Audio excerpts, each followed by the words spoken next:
kill us. We're going to put every cracker in Atlanta on his knees. We want black cop. We want black cop. We want black cop. We want black cop. We want black cop. We want black cop. We want black cop. We want black cop. We have a power.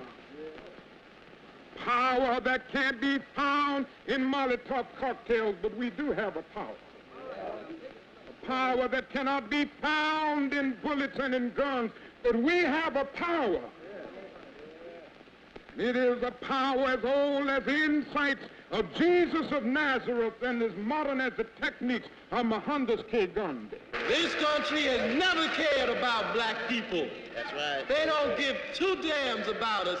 And all of us always turn around worrying about what's good for America, what's good later for America, what's good for black people. That's what we want. We are all caught in an inescapable network of mutuality, tied in a single garment of destiny. And whatever affects one directly affects all indirectly. For some strange reason, I can never be what I ought to be until you are what you ought to be. The rich man can never be what he ought to be until the poor man is what he ought to be. John Donne caught it years ago and placed it in graphic terms. No man is an island entire of itself. Every man is a piece of the continent, a part of the main. And then he goes on toward the end to say, any man's death diminishes me because I am involved in mankind. Therefore, never sin to know for whom the bell tolls. It tolls for thee. What I hate to see is one of these politicians running for office. I represent all of the people. Well, hell, if I ever run, I ain't representing nobody but black folks. The hell with all I represent is black folks. We must never forget that there are some white people in the United States just as determined to see us free as we ought to be free ourselves.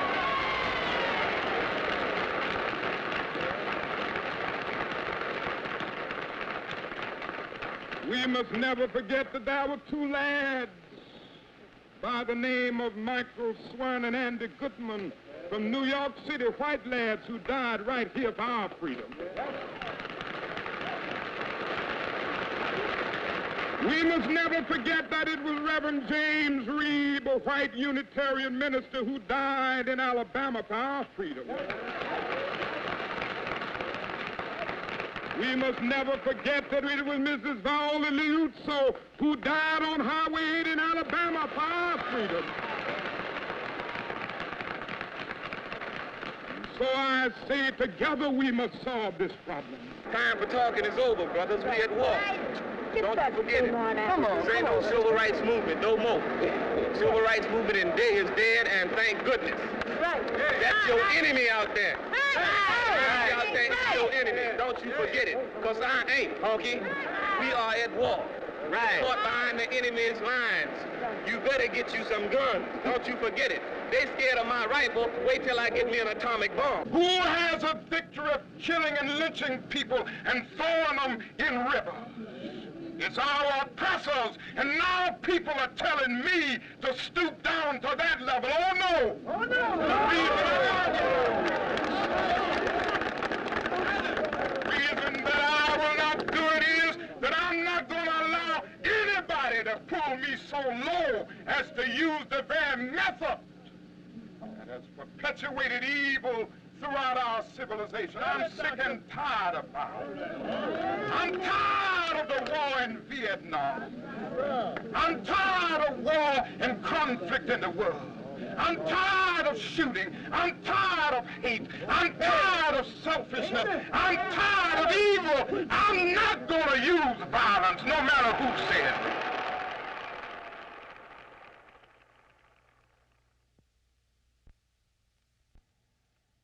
Sometimes, yes, sometimes the good Lord.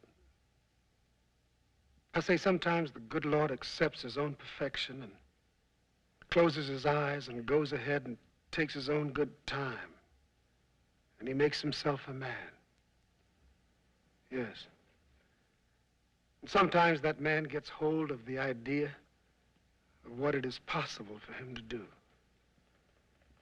And that man lets that idea guide him as he grows and struggles and stumbles and sorrows until finally he comes into his own God-given shape and achieves his own individual and lonely place in this world.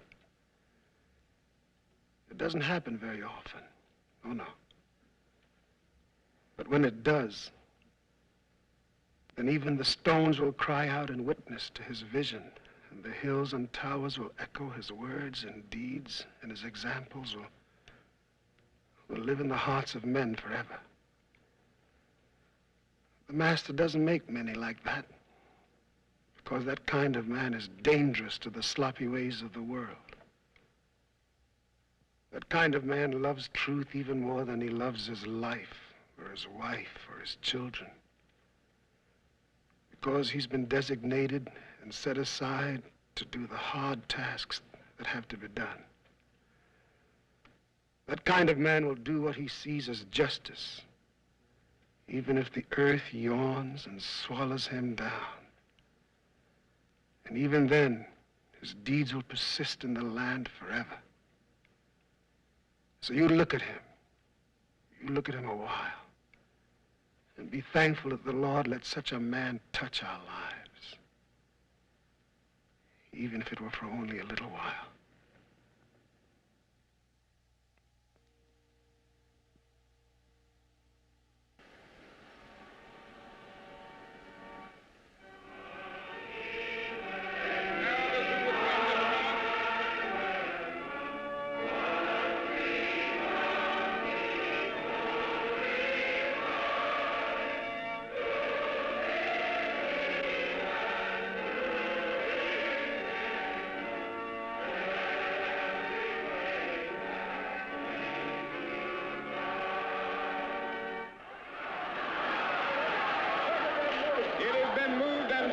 That the resolution as read will be received and adopted. Are you ready for the question?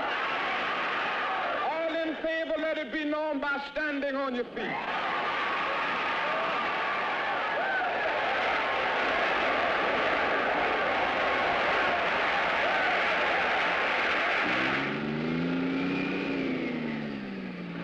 That was the day that we started a bus protest which literally electrified the nation. And that was the day when we decided that we were not going to take segregated buses any longer.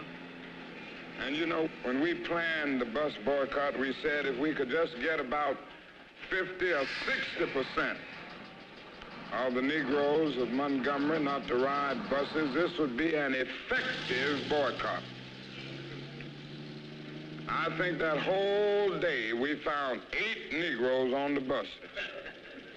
And from that day on, that boycott was more than 99 9/10% effective.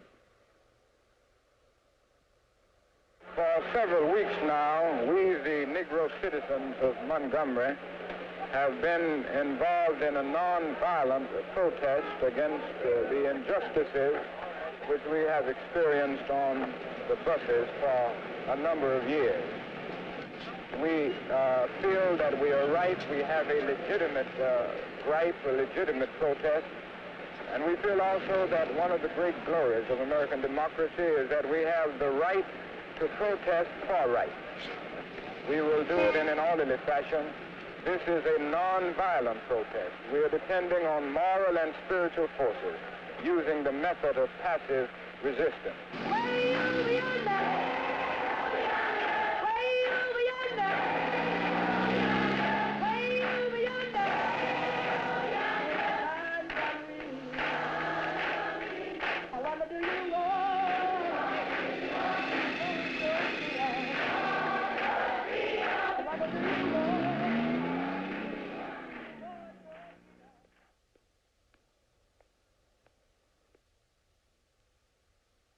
I remember that Monday morning when I was subpoenaed to be in court, the chief defendant.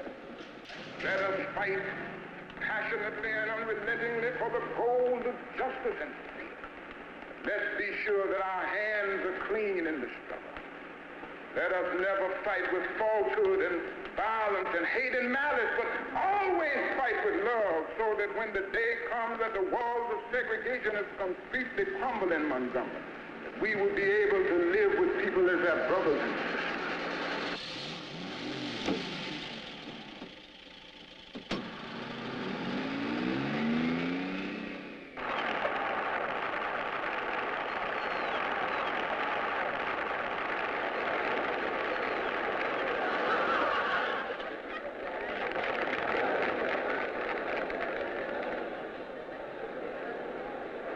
We still advocate nonviolence with passive resistance and still determined to use the weapon of love. We are still insisting emphatically that violence is self-defeating, that he who lives by the sword will perish by the sword. Thank you, sir. Are you going to ride the bus again? No. It is true that 115 of us have been indicted by the grand jury, yet our actions as of this day have not as yet been found to be illegal. The carpool and all we have done in this struggle continues.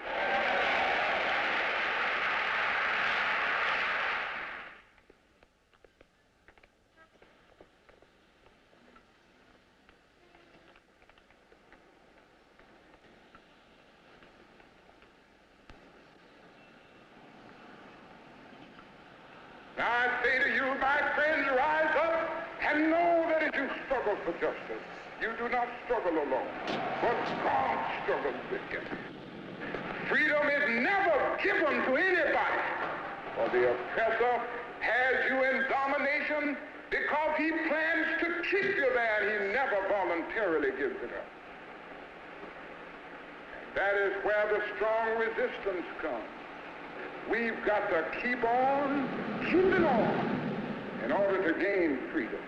It is not done voluntarily, but it is done through the pressure that comes about from people who are oppressed. Privileged classes never give up their privileges without strong resistance. They want to throw white children and colored children into the melting pot of integration, out of which will come a conglomerated, mulatto, mongrel class of people. Both races will be destroyed in such a movement. I, for one, under God, will die before I'll yield 1 inch to that kind of a movement.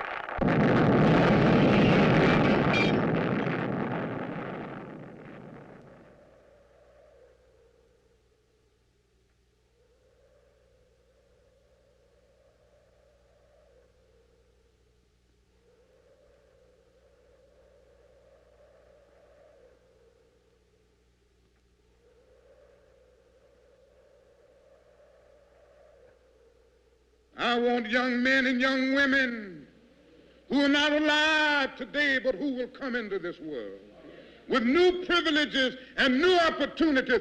I want them to know and see that these new privileges and opportunities did not come without somebody suffering and sacrificing for them.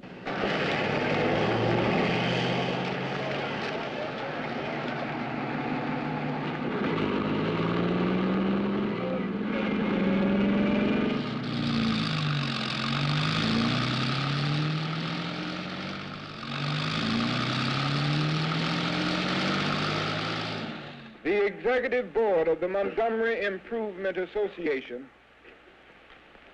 recommends that the 11-month-old protest against the city buses will be called off, and that the Negro citizens of Montgomery, Alabama will return to the buses on a non-segregated basis.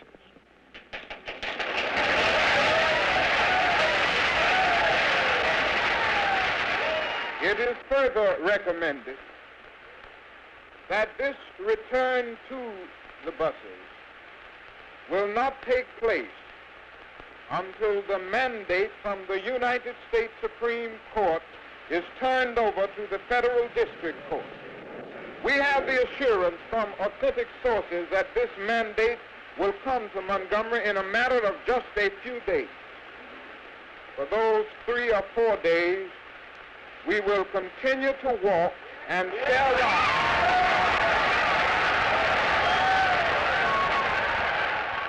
I hereby defy a ruling handed down by the United States Supreme Court ordering desegregation of public carriers.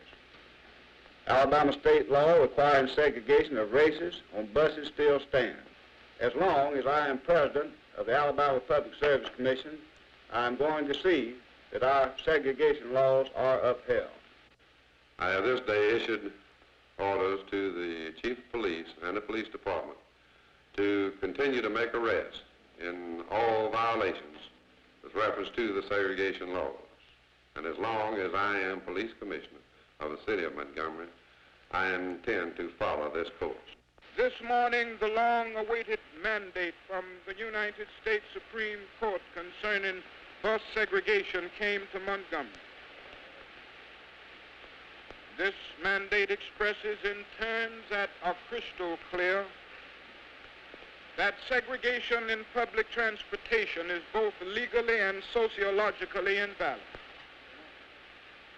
In the light of this mandate and the unanimous vote rendered by the Montgomery Improvement Association about a month ago, the year-old protest against city buses is officially called off, and the Negro citizens of Montgomery are urged to return to the buses tomorrow morning on a non-segregated basis.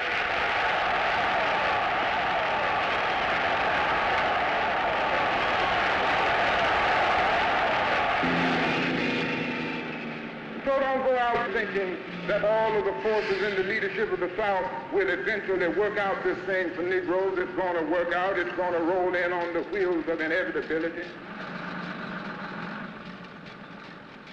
If we wait for it to work itself out, it will never be worked out.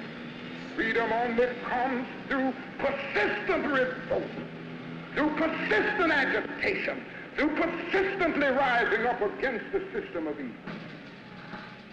Buses are integrated in Montgomery, but that is just the beginning. Don't sit down and do nothing, because if you stop now, we will be in the dungeons of segregation and discrimination for another 100 years. And our children and our children's children will suffer all of the bondage that we have lived under for years. Thus, out of small beginnings, greater things have been produced by his hand that made all things of nothing, and gives being to all things of nothing, and gives being to all things that are. And as one small candle may light 1,000, so the light here kindled hath shone unto many. Yea, in some sort to our whole nation. It will be a long time before we forget the freedom rides. We just decided to take a ride for freedom. And as a result of this, we were able to end segregation in interstate travel. What these people are doing is not just traveling through Alabama in interstate commerce or interstate travel.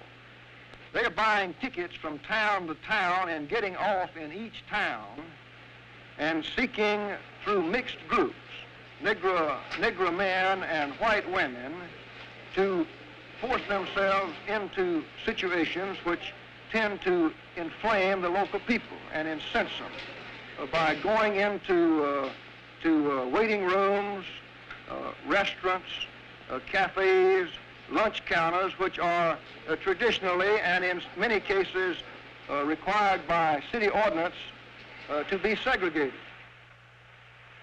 Now, the best thing for King to do is to get out of Alabama as quickly as he can, because he's a menace to the peace of this city. We will not specify the exact time that the ride will resume, but it will continue.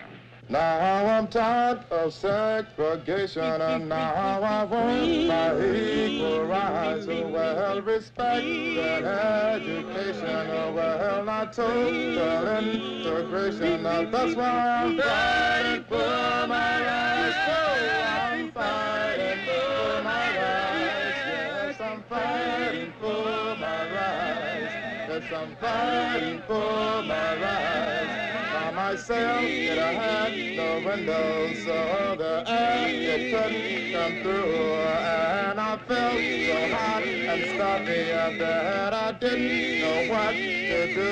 I was fighting for my rights. I was fighting for my rights. I was fighting for my rights. I was fighting for my rights. That's why I'm fighting for my rights. Oh, I'm fighting for my rights. Yes, I'm fighting for my rights.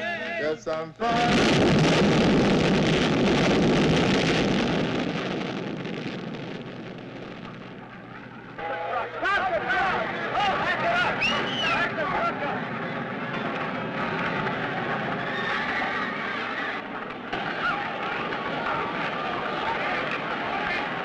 It is a sin and a shame before God, in a day like this, that these people who govern us would let things come to such a sad state. But God is not dead. The most guilty man in this state tonight is Governor John Patterson. In this situation, I want to make this announcement that the city is now under martial law and troops are on the way.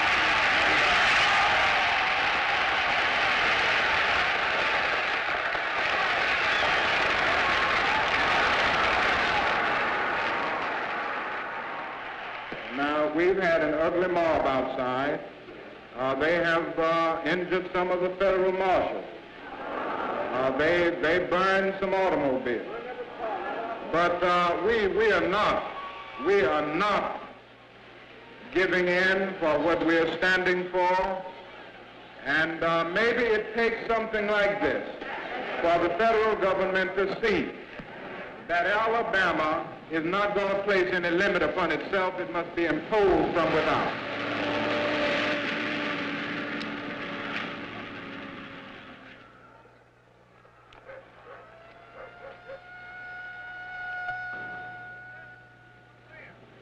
I ain't gonna go tell Papa Wolf.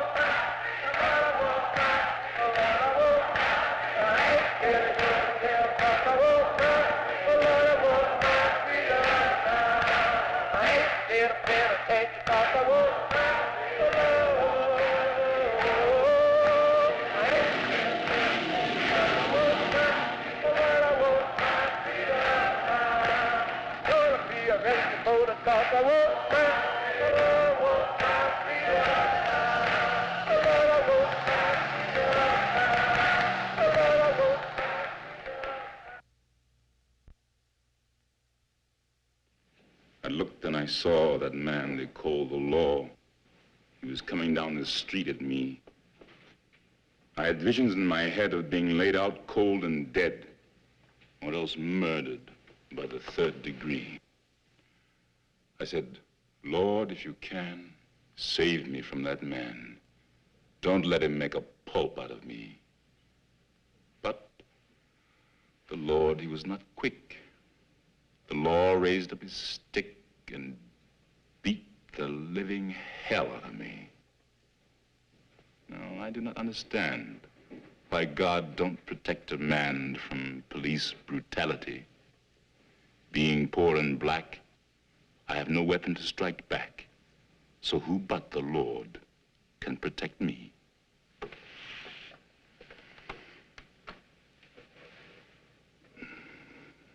We'll see. You know, when I say don't be afraid, you know what I really mean. Don't even be afraid to die. But I submit to you tonight, no man is free if he fears death. But the minute you conquer the fear of death at that moment, you're free. And you must say somehow, I don't have much money. I don't have much education. I may not be able to read and write, but I have the capacity to die.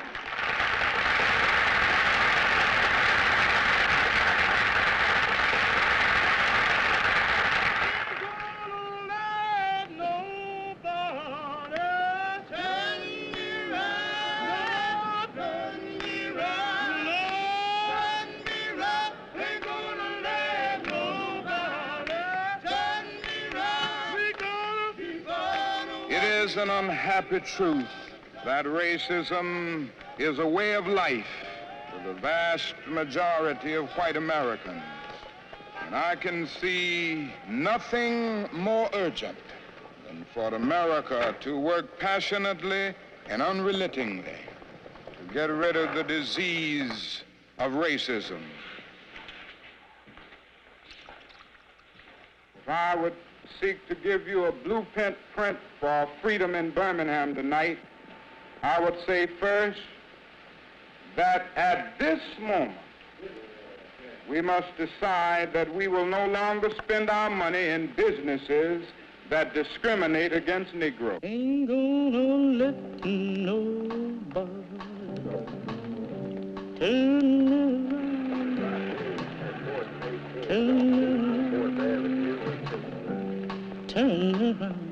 Ain't gonna let nobody turn around. And I'm walking down that freedom, talking down that freedom, walking down that freedom road. Ain't gonna let nobody step on me.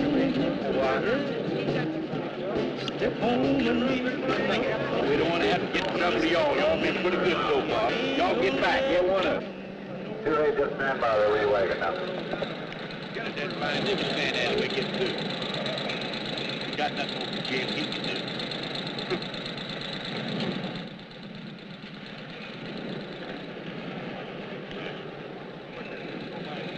Let the wagon get him. That's what I want. Let the other one down.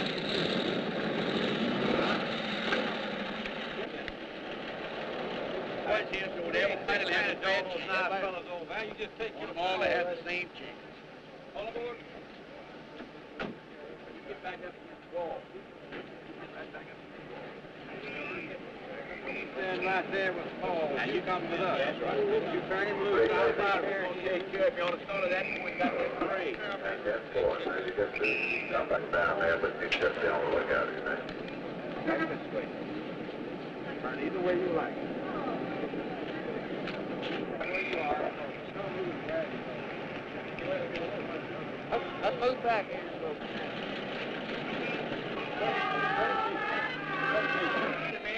Man, he's 20 stairs. You take 25. All right. Who is it want to talk to me this time I throw away? We did you. Wasn't you either. We like you, boy. Can we talk to you? No, I ain't got that to say. Somebody had something to ask me, and I was going to answer it now, but I couldn't do it then.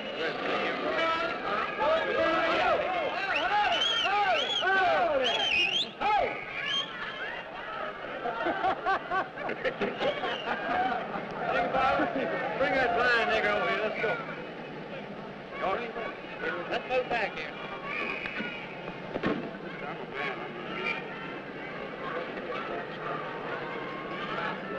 Trying to be nice to you. Come down here and get in trouble. You're trying to be nice to you. Get in and don't say that drink nigga like that over there. Get him see it.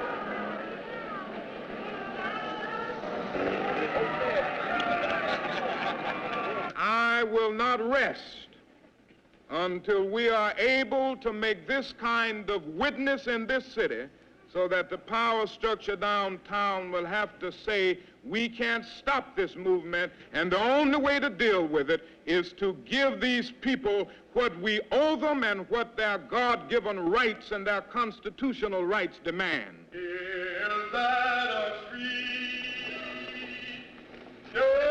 trainer coming, coming, coming? Is that free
dear fellow clergymen, while confined here in the Birmingham City Jail, I came across your recent statement calling my present activities unwise and untimely. Since I feel that you are men of genuine goodwill and that your criticisms are sincerely set forth, I want to try to answer your statement in what I hope will be patient and reasonable terms. You deplore the demonstrations taking place in Birmingham, but your statement, I'm sorry to say, fails to express a similar concern for the conditions that brought about the demonstrations. Birmingham is probably the most thoroughly segregated city in the United States. Its ugly record of brutality is widely known. There have been more unsolved bombings of Negro homes and churches in Birmingham than in any other city in the nation. These are the hard, brutal facts of the case. You may well ask, why direct action? Why sit-ins, marches, and so forth? Isn't negotiation a better path? Nonviolent direct action seeks to create such a crisis and foster such a tension that a community which has constantly refused to negotiate is forced to confront the issue. You speak of our activity in Birmingham as extreme. Was not Jesus an extremist for love? Love your enemies, bless them that curse you, do good to them that hate you, and pray for them which despitefully use you and persecute you. Will we be extremists for the preservation of injustice or for the extension of justice? When you have seen vicious mobs lynch your mothers and fathers at will, and drown your sisters and brothers at whim, when you have seen hate-filled policemen curse, kick, and even kill your black brothers and sisters, when you see the vast majority of your 20 million Negro brothers smothering in an airtight cage of poverty in the midst of an affluent society, when you suddenly find your tongue twisted and your speech stammering as you seek to explain to your 6-year-old daughter why she can't go to the public amusement park, and see her developing an unconscious bitterness toward white people, when you have to concoct an answer for a 5-year-old son who is asking, "Daddy, why do white people treat colored people so mean?" When you are humiliated day in and day out by nagging signs reading white and colored, when your first name becomes nigger, your middle name becomes boy, however old you are, and your last name becomes John, and your wife and mother are never given the respected title Mrs., when you are harried by day and haunted by night by the fact that you are a Negro, living constantly at tiptoe stands, never quite knowing what to expect next, and are plagued with inner fears and outer resentments, when you are forever fighting a degrading and degenerating sense of nobodiness, then you will understand why we find it difficult to wait. You assert that our actions, even though peaceful, must be condemned because they precipitate violence. Isn't this like condemning Jesus because his unique God consciousness and never ceasing devotion to God's will precipitated the evil act of crucifixion? I have no despair about the future. I have no fear about the outcome of our struggle in Birmingham, even if our motives are at present misunderstood. We will reach the goal of freedom in Birmingham and all over the nation because the goal of America is freedom. We will win our freedom because the sacred heritage of our nation and the eternal will of the Almighty God are embodied in our echoing demands. Ain't gonna let nobody turn me around. And I'm walking down that freedom, talking down that freedom, walking down that freedom road. Ain't gonna let nobody step on me, yeah. Step on me, no, you can't step on me. We have asked for 4 things, and we are still holding out for all 4. The desegregation of all facilities in the stores. This includes restroom facilities, lunch counters, and fitting rooms. Number 2, upgrading in employment in the stores, so that you have Negro clerks or Negro salesmen and women. Number 3, the dropping of all of the charges against the persons who have been unjustly arrested for engaging in these peaceful, nonviolent demonstrations on the basis of the First and 14th Amendments of the Constitution. Number 4, the appointment of a biracial committee to deal with the other problems of segregation that still exist, and the setting of a timetable to solve the problems such as school desegregation, the reopening of the parks on an integrated basis in compliance with a federal court order, and a fair hiring policy in municipal agencies. And this would also include Negro policemen. You can never whip these birds if you don't keep you and them separate. You've got to keep the white and the black separate. Let the law enforcement agencies, that's what you got them hired for. And the governor of the state of Alabama handle this thing. Now, George asked me to ask you to do that. Do him one favor.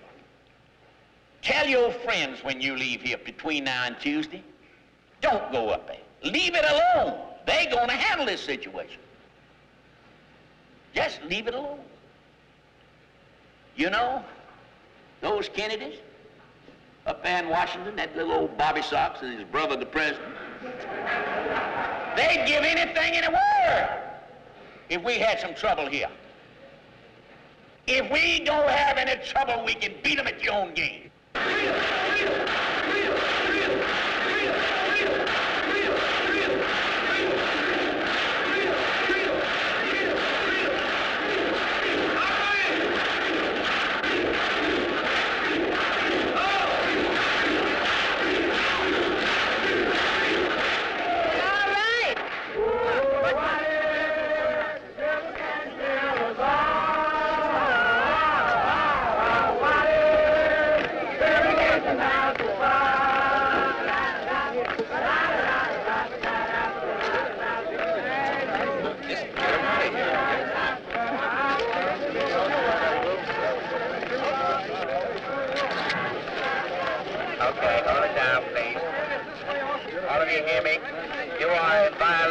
Section 1159 Dallas City Code, demonstrating and parading without a permit. Also violating a traffic injunction against parading.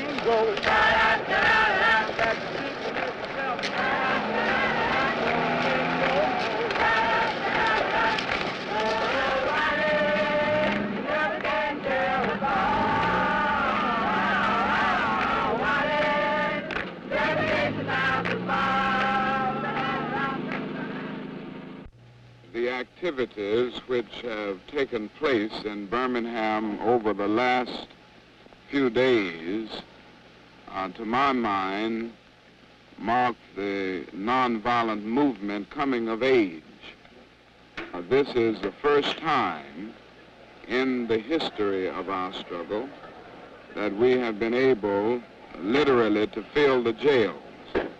And in a real sense, this is the fulfillment of a dream, for I've always felt that if we could fill the jails in our witness for freedom, it would be a magnificent expression of the determination of the Negro and a marvelous way to lay the whole issue before the conscience of the local and national community.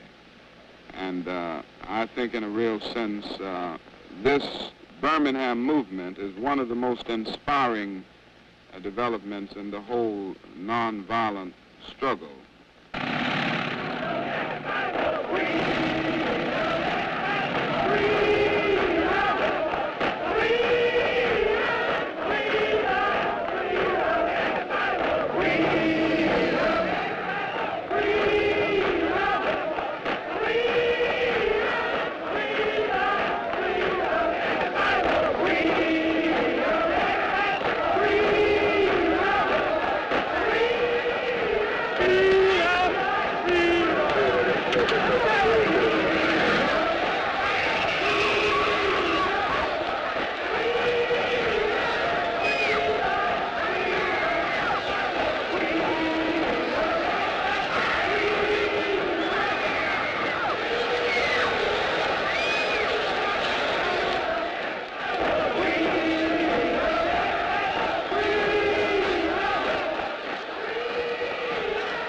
Take him over to the jail for you, don't worry.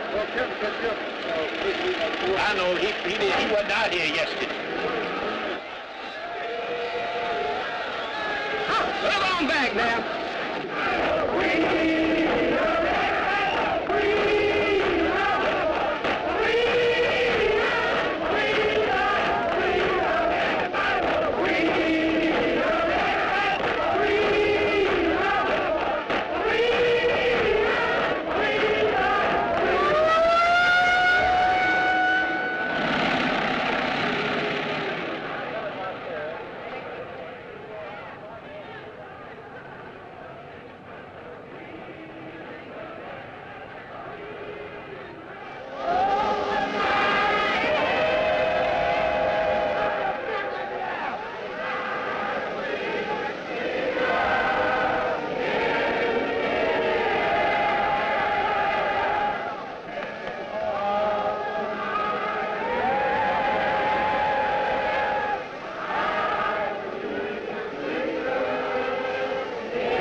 white brothers all over the South who will try to keep us down.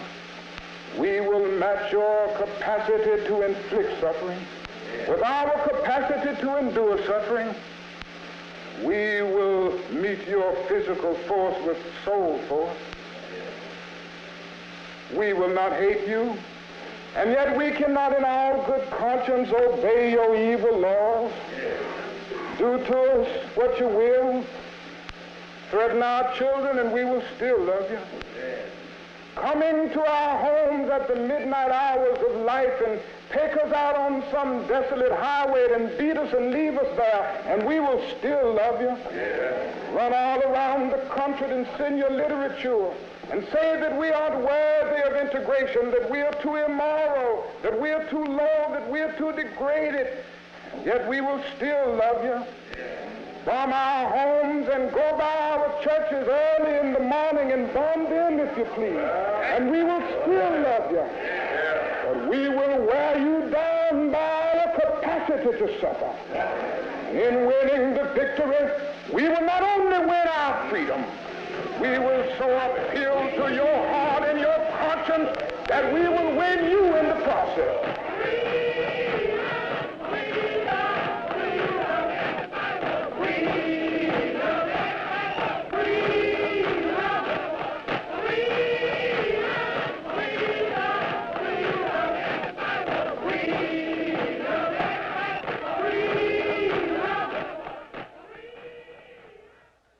We are very near a settlement, and that includes all of the points. We hope this, and in 24 hours, I think we can say definitely. The agreement calls for the desegregation of lunch counters, restrooms, fitting rooms, and drinking fountains in planned stages within the next 90 days. Nothing has so stirred the conscience of this nation as this Birmingham movement. I can think of nothing. And I say that as one who has been in several struggles for freedom over the last few years. But I have never seen people as aroused over any development that we've had. And this is a great victory for justice in Birmingham. We are moving on to freedom land.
Ye have heard that it hath been said, And thou shalt love thy neighbor and hate thine enemy. But I say unto you, love your enemies, bless them that curse you, pray for them that despitefully use you and persecute you, that ye may be the children of your Father, which is in heaven. And probably no admonition of Jesus has been more difficult to follow than the command to love your enemies.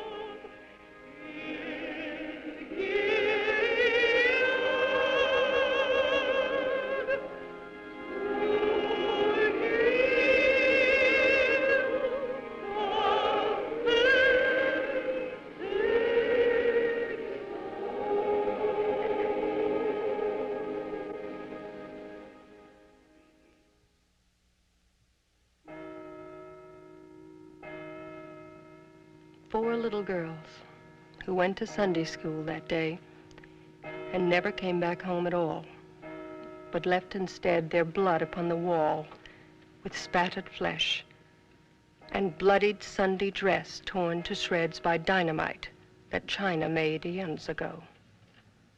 Four tiny girls who left their blood upon that wall. In little graves today await the dynamite that might ignite the fuse of centuries, whose tomorrow sings a hymn the missionaries never taught in Christian Sunday school to implement the golden rule. Four little girls might be awakened someday soon by songs upon the breeze, as yet unfelt among magnolia trees. When it is finally ours, this freedom, this liberty, this beautiful and terrible thing, needful to man as air, usable as the earth, when it belongs at last to our children, when it is truly instinct, brain matter, reflex action, when it is finally one, when it is more than the gaudy mumbo-jumbo of politicians, this man, this Negro, visioning a world where none is lonely, none hunted, alien.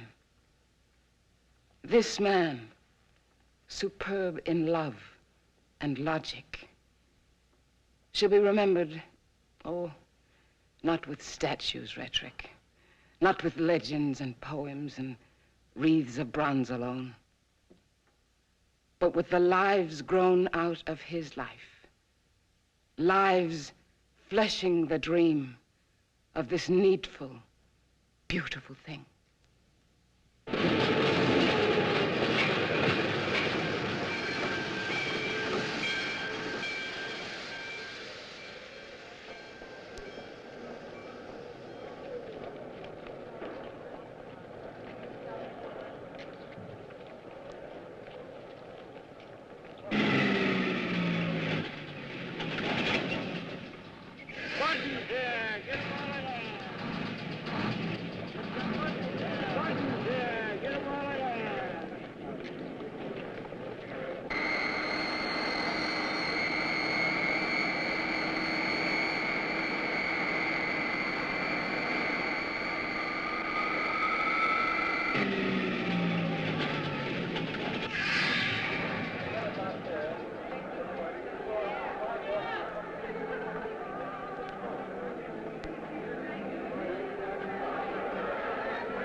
We have effective civil rights legislation, no compromise, no filibuster, and that it includes public accommodations, decent housing, integrated education, FAPC, and the right to vote. What do you say? We demand the withholding of federal funds from all programs in which discrimination exists. What do you say?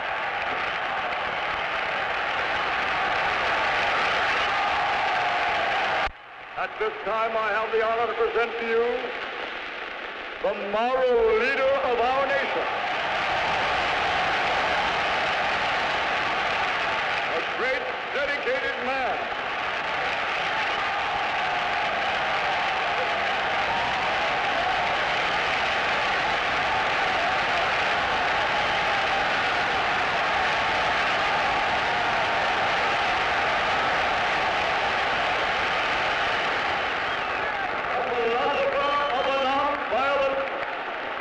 Of behavior in seeking to bring about social change for the advancement of justice and freedom and human dignity.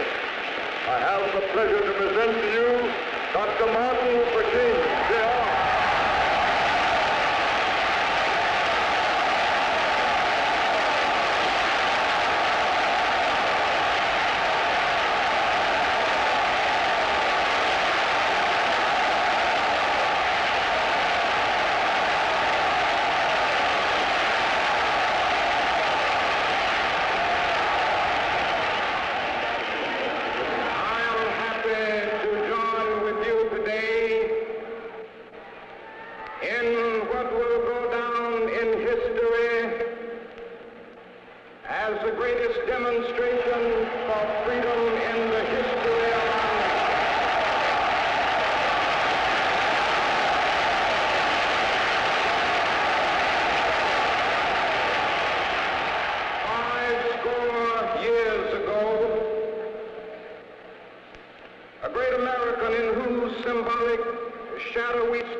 Proclamation. This momentous decree came as a great beacon light of hope to millions of Negro slaves who had been seared in the flames of withering injustice. It came as a joyous daybreak to end the long night of their captivity. But 100 years later, the Negro still is not free. 100 years later, the life of the Negro is still sadly crippled by the manacles of segregation and the chains of discrimination. 100 years later, the Negro lives on a lonely island of poverty in the midst of a vast ocean of material prosperity. 100 years later,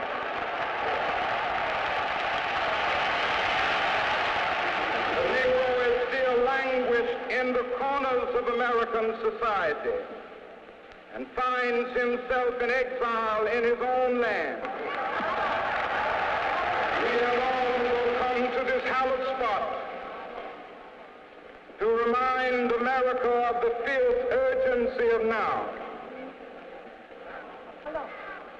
Now is the time to rise from the dark and desolate valley of segregation to the sunlit path of racial justice.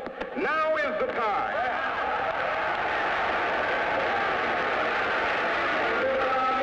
From the quicksands of racial injustice to the solid rock of brotherhood. Now is the time.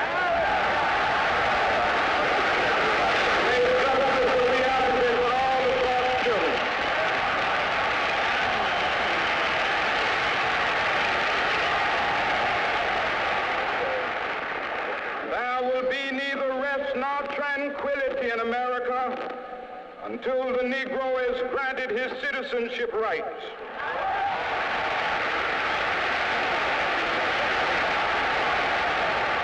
We must forever conduct our struggle on the high plane of dignity and discipline. We must not allow our creative protests to degenerate into physical violence. Again and again, we must rise to the majestic heights of meeting physical force with soul force. The marvelous new militancy which has engulfed the Negro community must not lead us to a distrust of all white people. For many of our white brothers, as evidenced by their presence here today, have come to realize that their destiny is tied up with our destiny.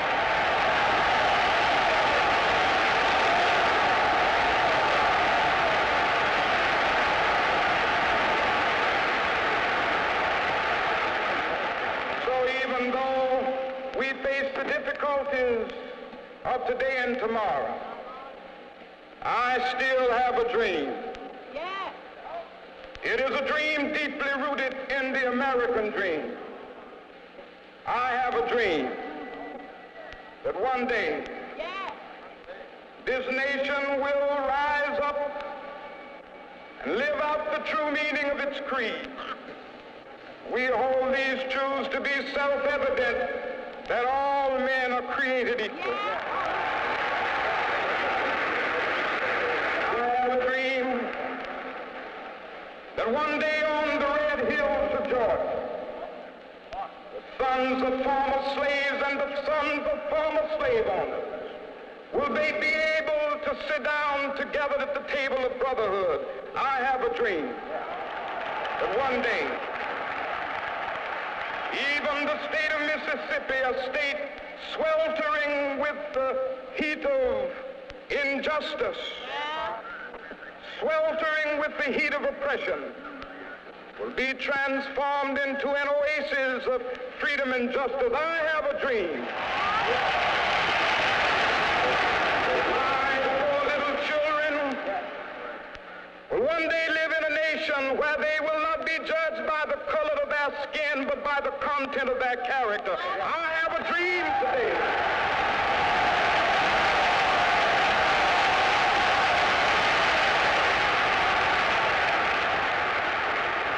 I have a dream that one day, down in Alabama, with its vicious racists, with its governor having his lips dripping with the words of interposition and nullification. One day right there in Alabama, little black boys and black girls will be able to join hands with little white boys and white girls as sisters and brothers. I have a dream today.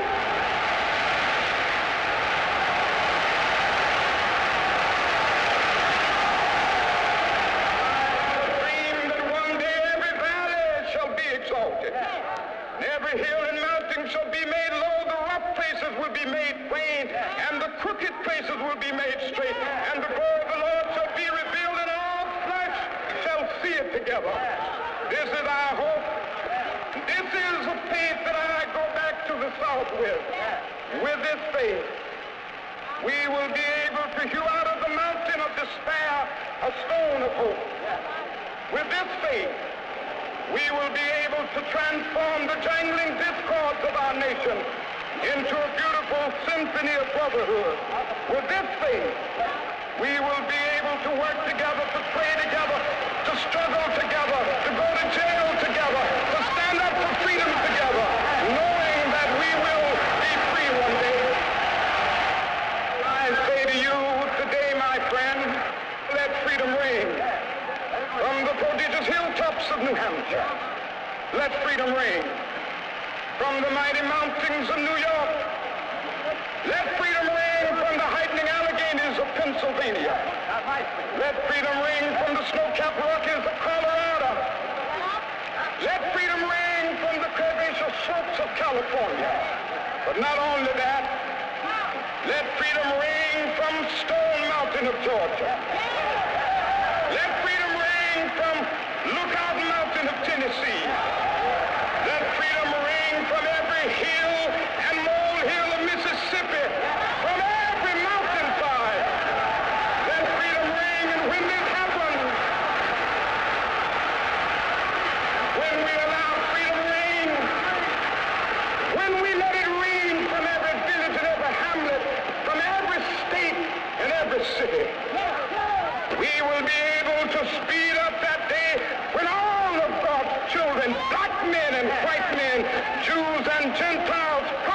and Catholic will be able to join hands and sing in the words of the old Negro spiritual, free at last, free at last, thank God Almighty, we are free at last.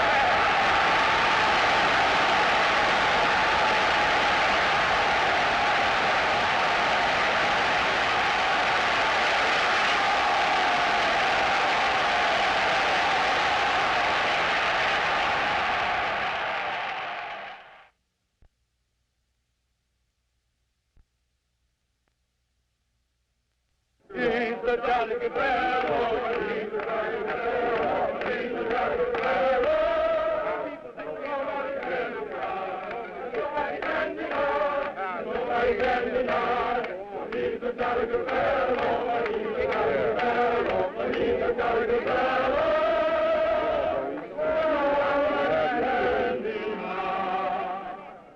Well, we love you. We love you in the state that never falls. Yeah, we love you. Yeah, we love you. We love you, never fall. Yeah, we love you. Yeah, we love you. We love you in the state that never falls. Yeah, we love you. Yeah, we love you. We love you, never fall. Til denne ubøyelige kjemper for freden har det norske Stortings Nobelkomité gitt fredsprisen for året 1964. I call upon you.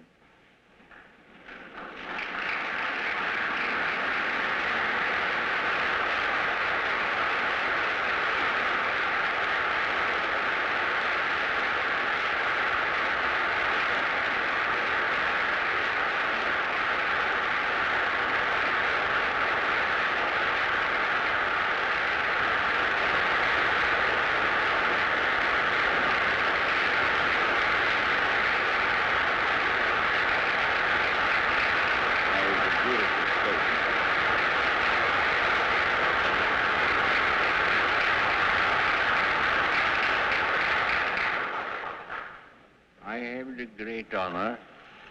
Til denne ubøyelige kjemper for freden har det norske Stortings Nobelkomité gitt det.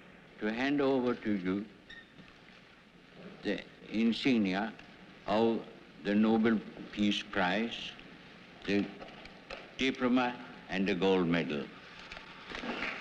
Thank you very much. Thank you, sir.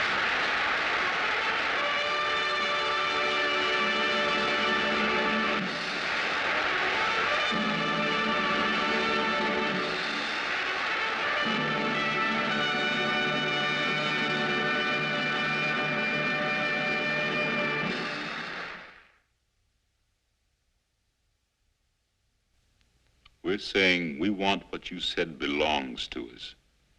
You have a constitution. I'm a black man. And you make me sit down in a black school and take a test on the United States Constitution. A constitution that hasn't worked for anyone but you. And you expect me to learn it from front to back. So I learned it. You made me stand up as a kid and sing God Bless America and America the Beautiful and all those other songs the white kids were singing. I pledge allegiance to the flag. It is amazing how we go to church every Sunday and cry over the crucifixion of Christ. But we don't cry over the things that are going on around and among us.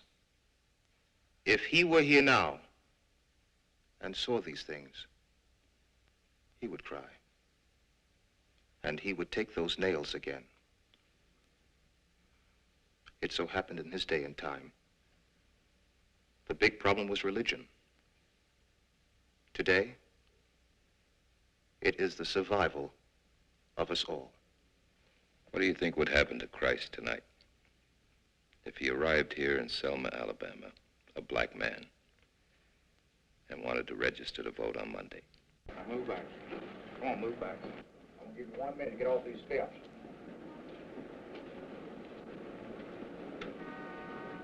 You're blocking the steps. You still got it blocked where it can't be used. Now get off the steps.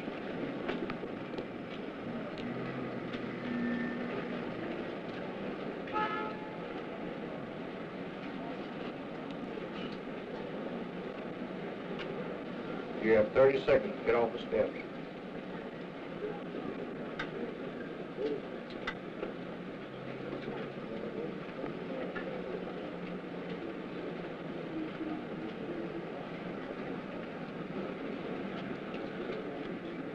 You have 10 seconds to get off the steps, so we're going to move it.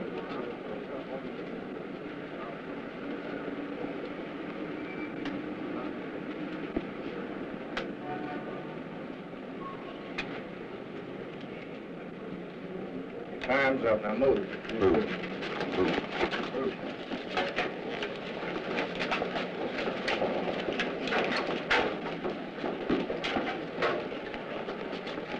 Get off the sidewalk. Get off the sidewalk. Take it down.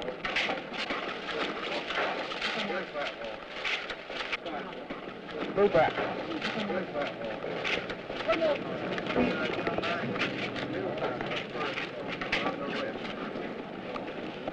Get back. You're going to be under arrest.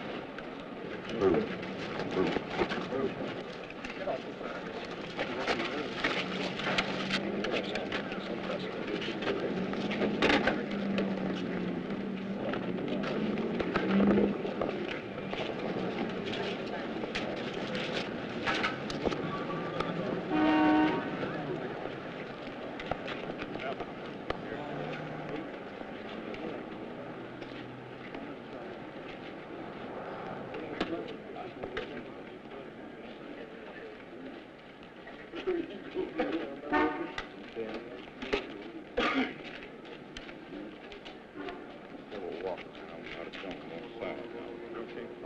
Unhook him.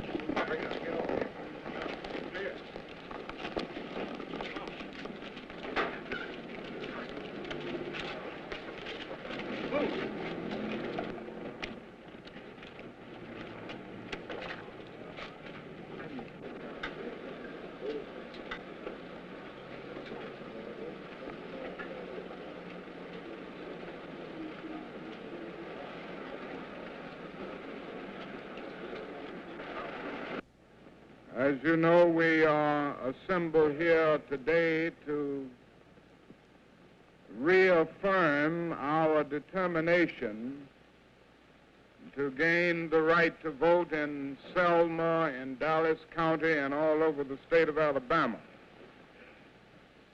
We are getting ready to move to the courthouse, and we're all going together today.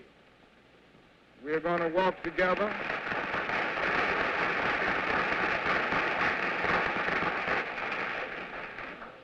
We're going to walk together because we are not parading. We will obey every traffic law, every traffic signal we will stop for. We will not stand in the way of egress and ingress. We will not do anything to block the orderly process of movement in the community. But we feel that we need to join together and move on to the courthouse. Baker is always at next corner. And that's where he's going to that way. Wake up. And I think at that point, right? First, y'all go right on down the line, telling them to all under arrest.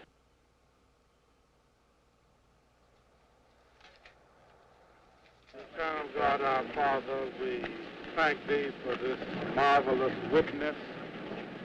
We do pray that Thou will give us strength to do that which is right and that which is pleasing in Thy sight. Each and every one in this line is under arrest for parading without a permit.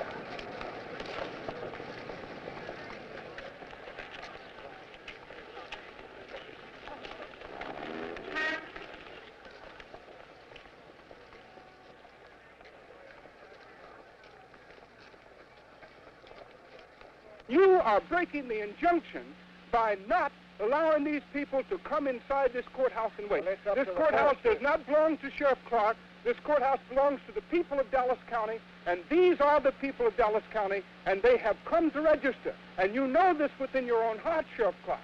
You're not as evil a man as you act. You know in your heart what is right. You just refuse to do it because you want these people behind you. And as sheriff of this county, if you're deeply concerned, you will go call the registrar rather than keep people from standing inside. What you're really trying to do is intimidate these people, and by making them stand in the raid, keep them from registering to vote. And this is the kind of violation of the Constitution, the violation of the court order, the violation of decent citizenship. You can turn your back on me, but you cannot turn your back upon the idea of justice. You can turn your back now and you can keep the club in your hand, but you cannot beat down justice. And we will register to vote because as citizens of these United States, we have the right to do it. I'm looking down the line, seeing all the people who've been in jail for felonies. That's what I'm looking at. Precisely right. And if they're not fit to vote, you'll be able to find that out. But you'll not know it until they're on the register. And many of those have a felony action because Sheriff Clark made them a felony action, not because they were rightfully misused.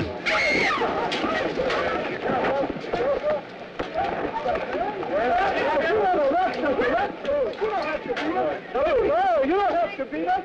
Get out of here. You don't have to beat us. Arrest us. Get out, man. Arrest us if we're wrong. Don't beat us. Get out. If we're wrong, arrest us, but don't beat us. Stand up. Stand up.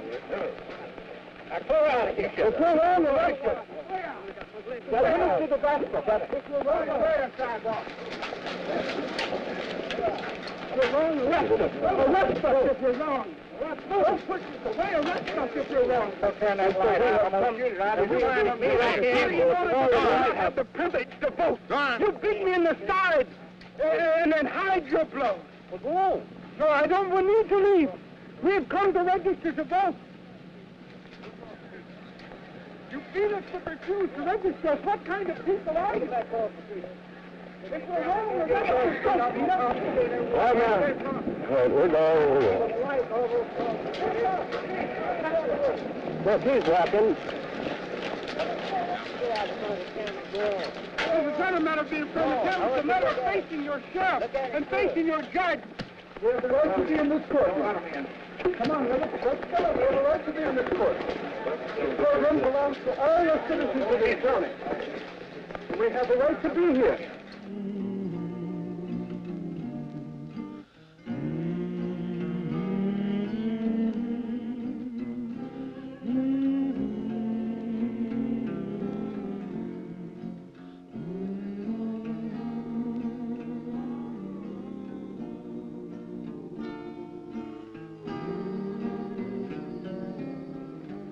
This march intends to keep off the highway. We will be marching on the shoulder of the road and will not in any way be interfering with the pursuit of traffic. And we urge you to be careful to make sure that you don't get on the highway in any way.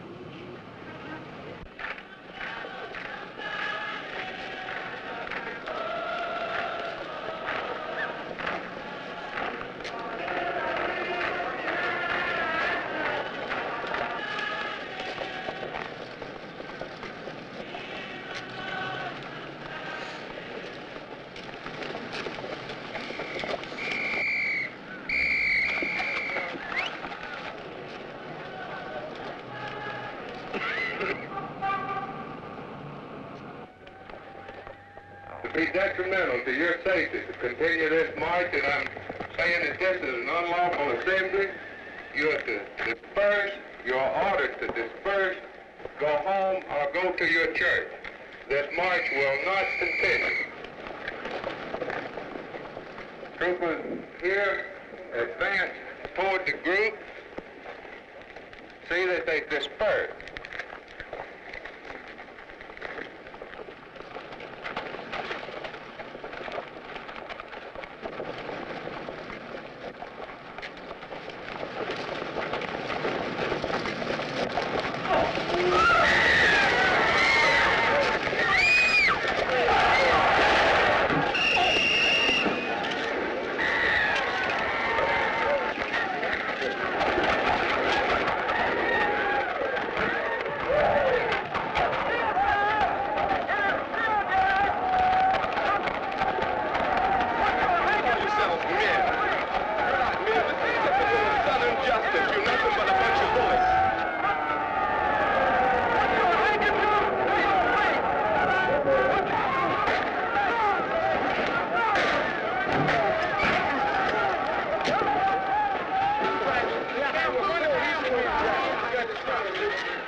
Where's the patrolman?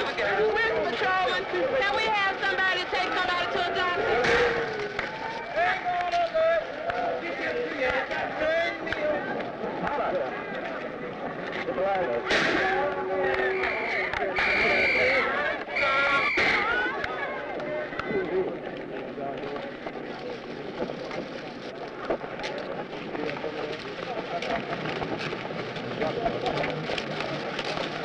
We have the right to walk the highway. We have the right to walk to Montgomery if our feet can get us there.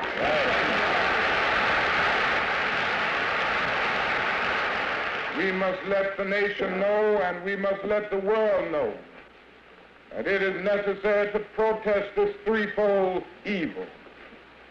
The problem of the denial of the right to vote, the police brutality that we continue to face and faced in its most vicious form last Sunday, and then the attempt to block First Amendment privileges.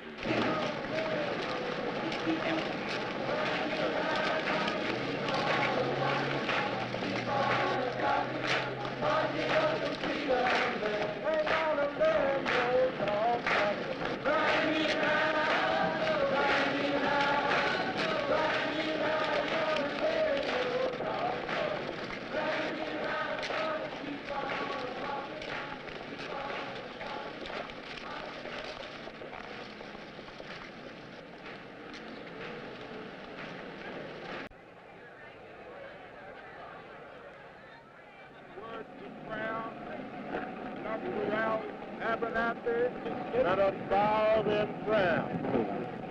And faith and black and white people will live together right here in Alabama and in the black belt as brothers. Yes, and the lion will lie down with the lamb, the calf and the fatling together. Yes. Until that day comes, keep us restless and dissatisfied. Yes, keep us working and walking and fighting for freedom.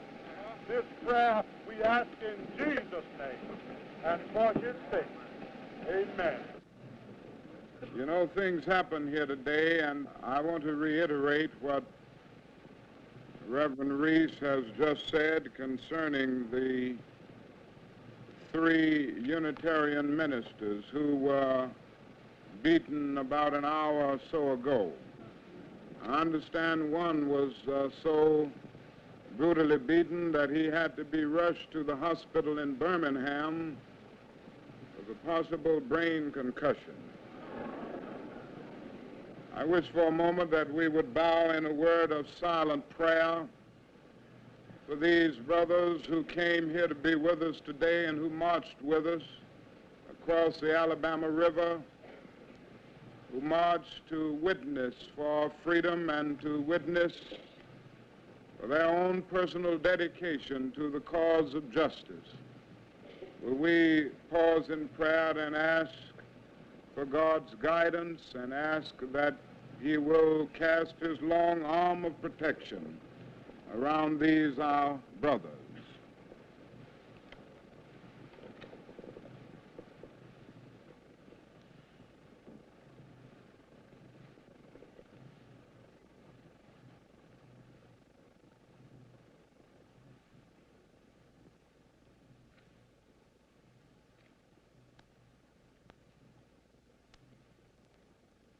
I'm calling into federal service selected units of the Alabama National Guard, and also will have available police units from the regular Army to help meet state responsibilities.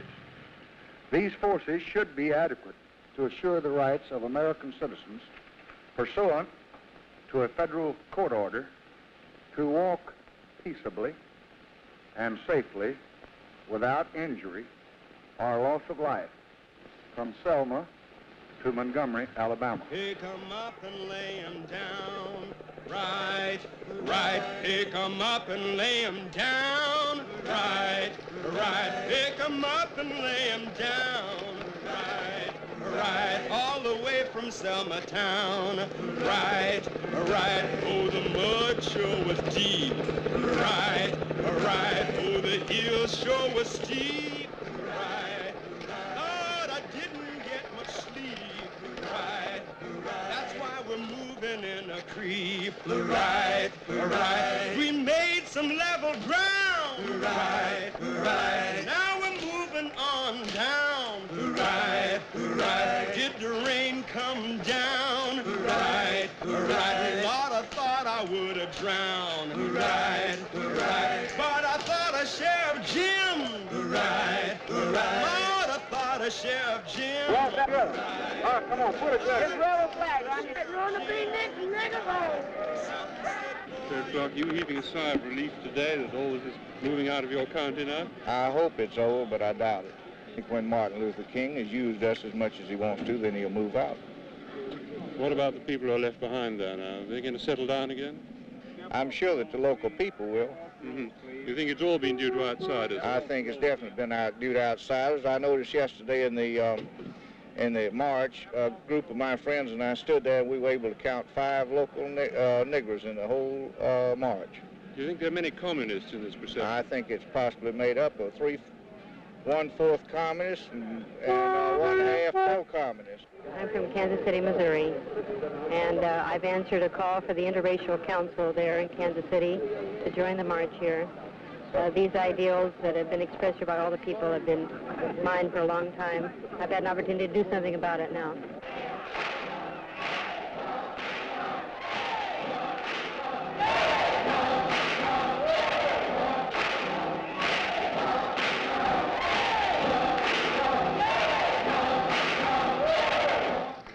How do you feel about the protection being given you on this march? Well, I think this is a real demonstration of the commitment of the federal government to protect the constitutional rights of Negro citizens.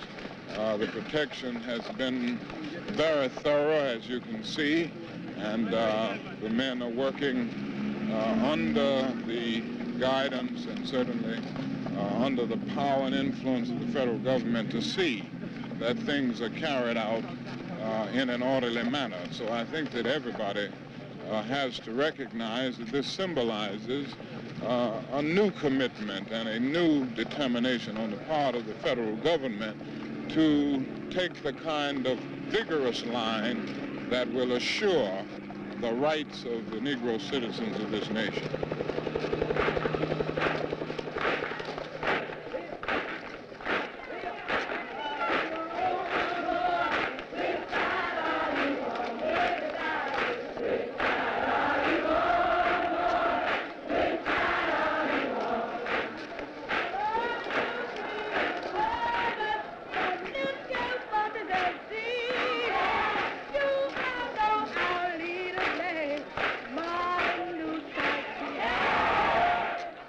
Dr. King, how are things shaping up now for tomorrow?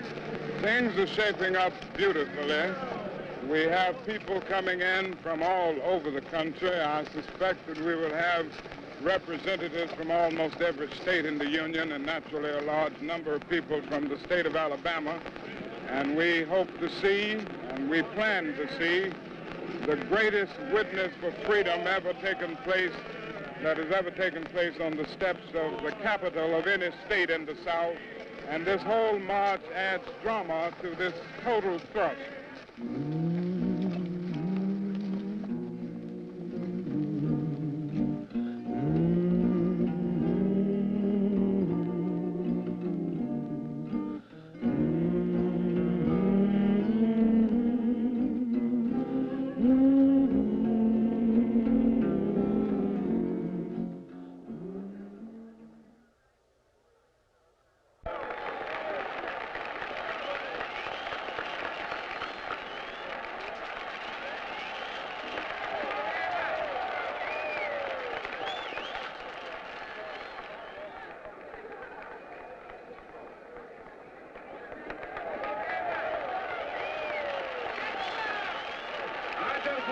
Say to you how much we are indebted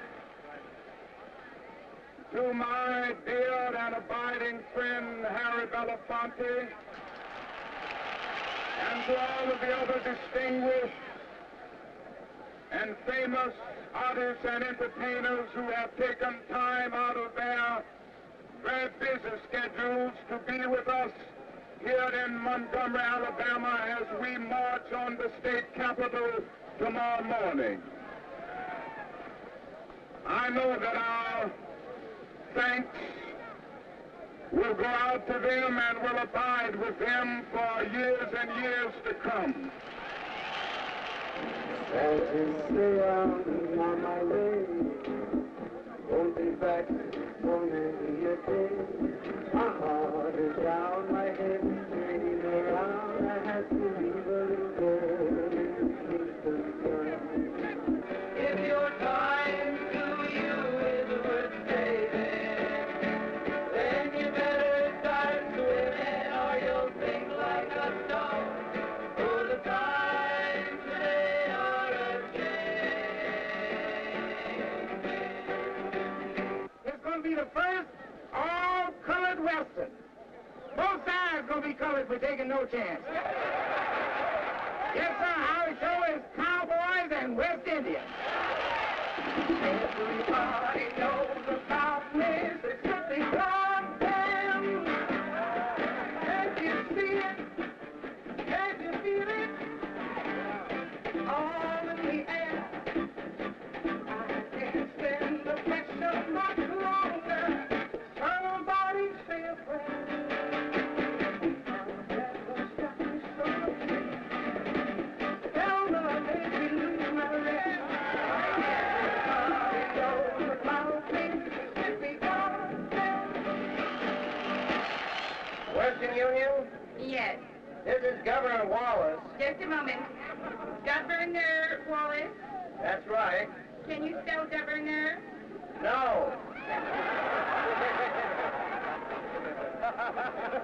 Yes. And to whom is the telegram going? It's going to the President of the United States, Lyndon B. Johnson. Lyndon B. Johnson? That's right. Is that Miss or Mrs.? Mr. Lyndon B. Johnson. Mr. Lyndon B. Johnson. That's right. I have that. Here's the message. Yes. Mr. President, Mr. President, I will do anything I can to keep law and order, I will do anything I can to keep law and order. but I simply cannot afford to call the National Guard. Cannot afford to call the National Guard. Why not? It only costs a dime, you know.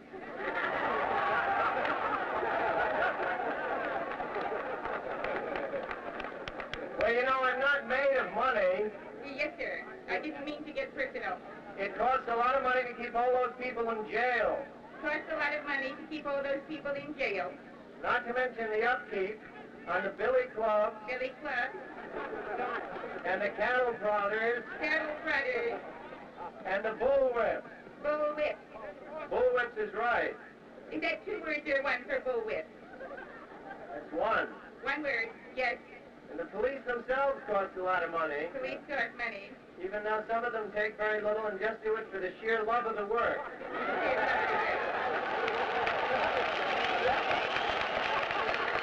And now I know just where I'm going, no more doubt of me. I found my way, 'cause love came just in time.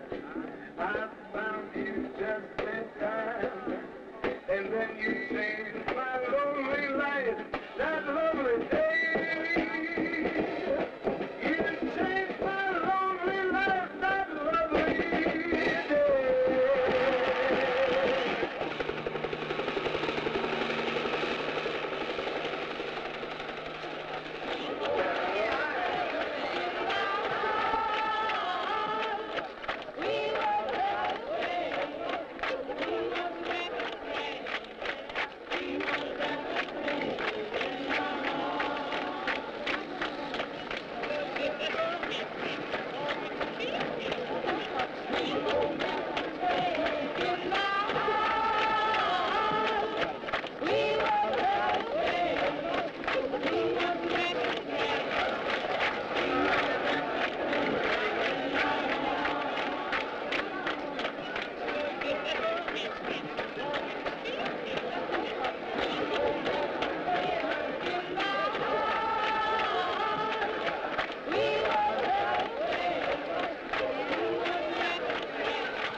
we wouldn't get here.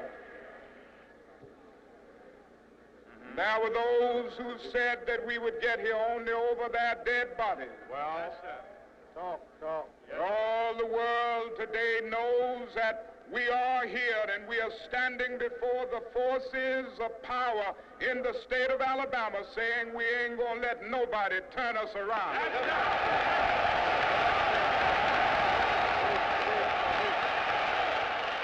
Today I want to tell the city of Selma. Tell them, Doctor. Today I want to say to the state of Alabama. Yes, sir. Today I want to say to the people of America and the nations of the world that we are not about to turn around. Yes, sir. We are on the move now. Yes, sir. Yes, we are on the move and no wave of racism can stop us. Yes, sir. The burning of our churches will not deter us. Yes, sir. The bombing of our homes will not dissuade us. Yes, sir. The beating and killing of our clergymen and young people will not divert us. Yes, sir. The wanton release of their known murderers will not discourage us. We're on the move now. Yes, sir. Like an idea whose time has come. Yes, sir. Yes, sir. Not even the marching of mighty armies can halt us. Yes, sir. We are moving to the land of freedom. Yes, sir. I know you're asking today, how long will it take? Somebody's asking, how long will prejudice blind the visions of men? I come to say to you this afternoon, however difficult the moment, Yes, sir. however frustrating the hour, it will not be long, because truth crushed to earth will rise again. Yes, sir. How long? Not long. Yes, sir. Because no lie can live forever. Yes, sir. How long? Not long. How long? Because you shall reap what you sow. Yes, sir. How long? Not long. How long? Truth forever on the scaffold, wrong forever on the throne. Yes, sir. Yet that scaffold sways the future. Yes. Behind the dim unknown standeth God within the shadow, keeping watch above his own. How long? Not long. Because the arc of the moral universe is long, but it bends toward justice. Yes, sir. How long? Not long. Not long. Because mine eyes have seen the glory of the coming of the Lord. Yes, sir. He's trampling out the vintage where the grapes of wrath are stored. Yes, sir. He's loosed the fateful lightning of his terrible swift sword. Yes, sir. His truth is marching on. Yes, sir. He has sounded forth the trumpet that shall never call retreat. He is sifting out the hearts of men before his judgment seat. Yes, oh, be swift, my soul, to answer him. Be jubilant, my feet. Our God is marching on. Glory, hallelujah. Yes, sir. Glory, hallelujah. Glory, hallelujah.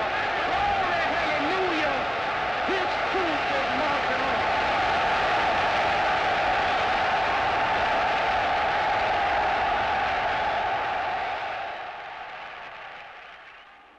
Today is a triumph for freedom as huge as any victory that's ever been won on any battlefield. This law covers many pages, but the heart of the act is plain. Wherever, by clear and objective standards, states and counties are using regulations or laws or tests to deny the right to vote, then they will be struck down. If it is clear that state officials still intend to discriminate, then federal examiners will be set in to register all eligible voters. This good Congress, the 89th Congress, acted swiftly in passing this act. And I intend to act with equal dispatch in enforcing this act.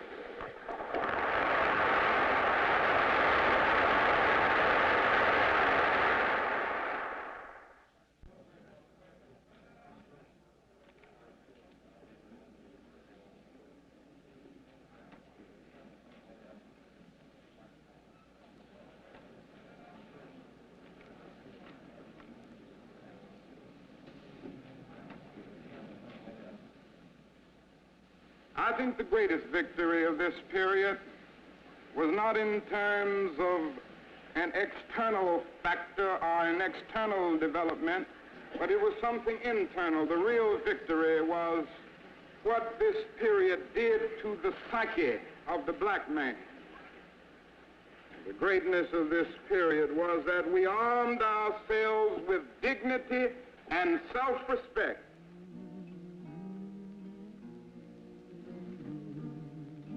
The greatness of this period was that we straightened our backs up. And a man can't ride your back unless it's bent.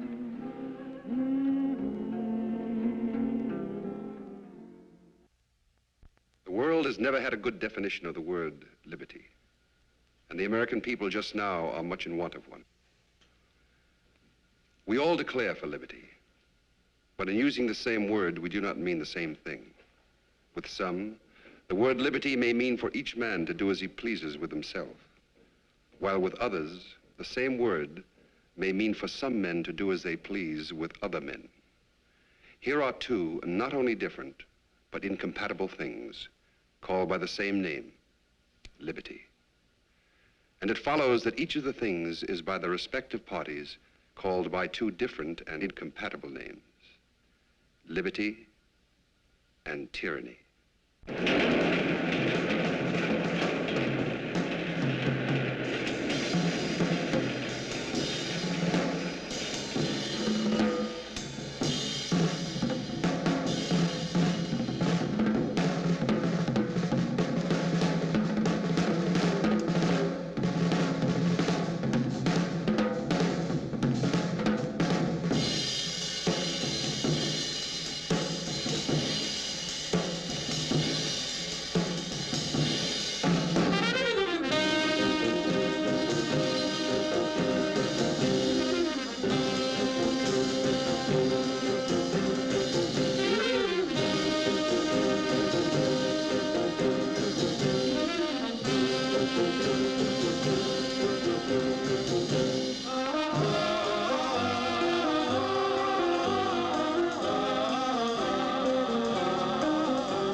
After touring this city in 2 whirlwind days of activity, I must report that Chicago is far from being the promised land.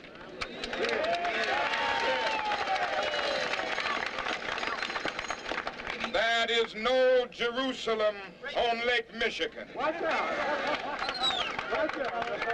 I must also say that confused, confounded, and corrupt though she is, Chicago is no Sodom doomed to an imminent destruction. Nor Chicago is more like Athens, a city of both tremendous shame and shining glory. And we are here to issue a call to conscience that Chicago might forsake her shame and rise to the challenge of our age and creatively pursue the path of glory.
Apparently the opening incident that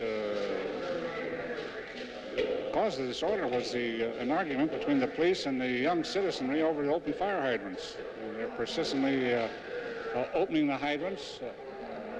Police had closed them, and some arrests were effected. Some rumors spread, and from then on, we had some sporadic attacks on property throughout the area. Will you consider this a personal embarrassment because you are considered a moderate voice? I told Mayor Daley the other day that if you do not help me win victories and if you don't make concessions, you are opening the door for the violent forces to take over. So it won't be an embarrassment to me other than my moral concern. It would be a much greater embarrassment to this nation.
I don't care if you're working for a living or not. You want to claim third floors like me?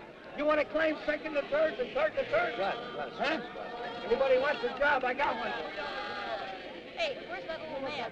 Come on! Hey, come here. Hey, please get him out of here.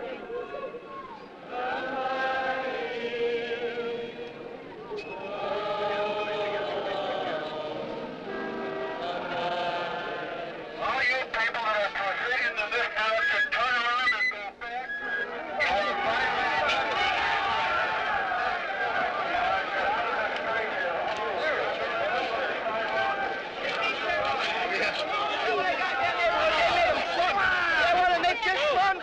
We work too hard in this neighborhood to keep it clean without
think I can say concerning this great gospel singer in our midst, our dear friend, my great friend Mahalia Jackson, that a voice like this comes only once in a millennium.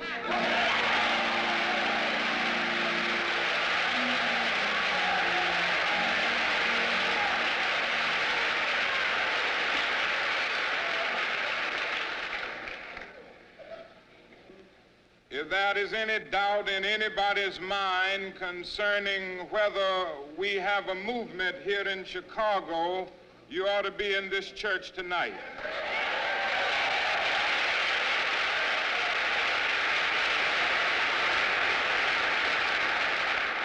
We have some challenging days ahead, some great and noble opportunities to make this beautiful city that sits on the banks of Lake Michigan, the beautiful city of brotherhood that it is called to be. I say sincerely that the white persons who believe in justice, who believe in humanity, are going to stay with this movement. As I've said before, they're going to stay with it because it's just and right. My Jewish brothers and sisters said to me amid anti-Semitism anywhere, we don't need your support. We have enough Jewish power to deal with this problem ourselves. I would still take a stand against anti-Semitism because it's wrong, it's unjust, and it's evil. If my Catholic brothers and sisters said to me, amid bigotry toward Catholics, we don't need your support in this because we have enough Catholic power to deal with it, I would still take a stand against bigotry toward Catholics because it is wrong, it is evil, and it is unjust.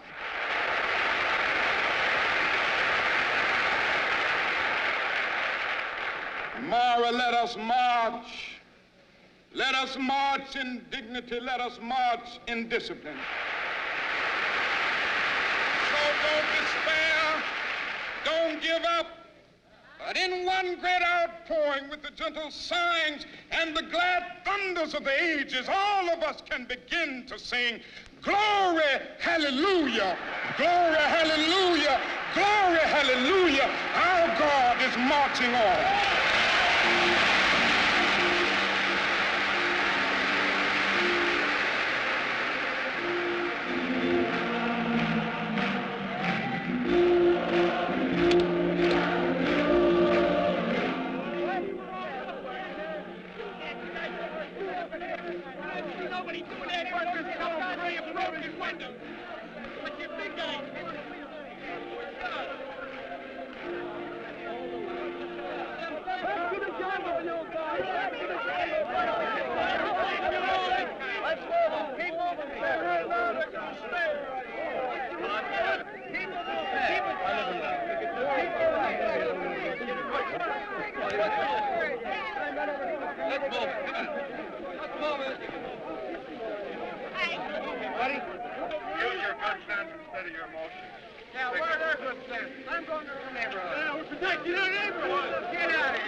Don't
Hey,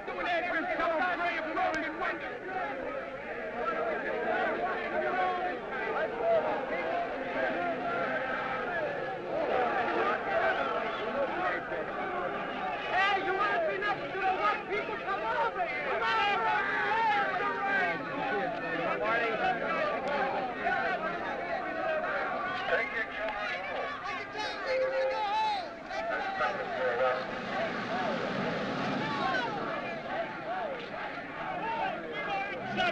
All you do is aggravate our problem. Off the street. Come on.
They were saying to us yesterday, don't march. I listened to it. I said to myself, our marching feet have done too much now to give up. You want us to stop marching, make justice a reality. I don't mind saying to Chicago or to anybody, I'm tired of marching. Tired of marching for something that should have been mine at birth.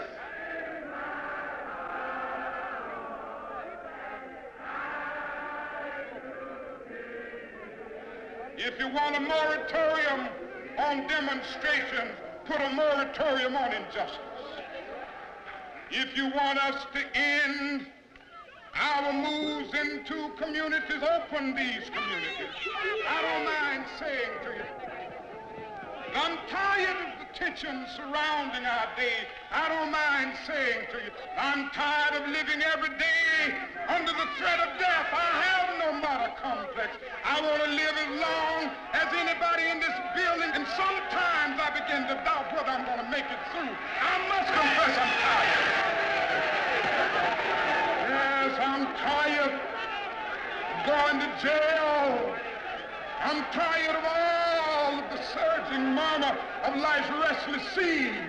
So I'll tell anybody, I'm willing to stop marches. I don't march because I like it.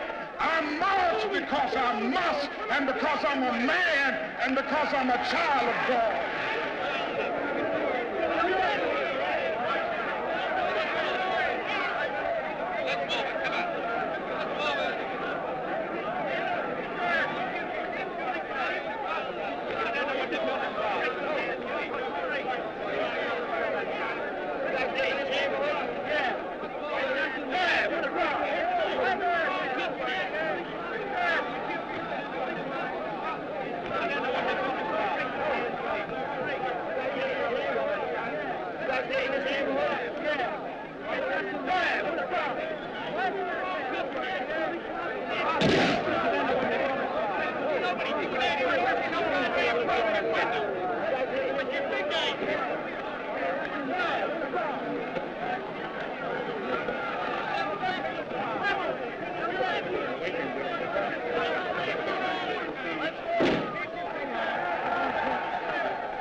We move. Oh, no, let's move back toward us. Did you change the road coming up? No, we got separated and couldn't get through the mob back there. So what way did you come up? Oh, we had to go all the way around the park and come back in. Come up the back? Yeah. Well, I'm glad you pulled it up. Yeah. What did you get hit with? You get hit by rock? Oh, I've been hit so many times, I'm immune to it. How do you feel about this reception, sir? Well, this is a terrible thing. I've been in many demonstrations all across the South, but I can say that I have never seen, even in Mississippi and Alabama, mobs as hostile and as hate-filled as I've seen here in Chicago. But the march will go on anyway? Oh, very definitely. We can't stop the march. We've got going on in a few minutes. Do you feel you're in a close society, Dr. King, here in the southwest side of Chicago? Oh, yes. It's definitely a closed society, and we're going to make it an open society. Line up a little bit. And we feel that we have to do it this way in order to bring the evil out into the open, so that this community will be forced to deal with it. Dr. King, will there be any marches this weekend? Yes, there will be. We'll be announcing that a little later. So you participating personally? Yeah, I think you'll I don't know yet. break.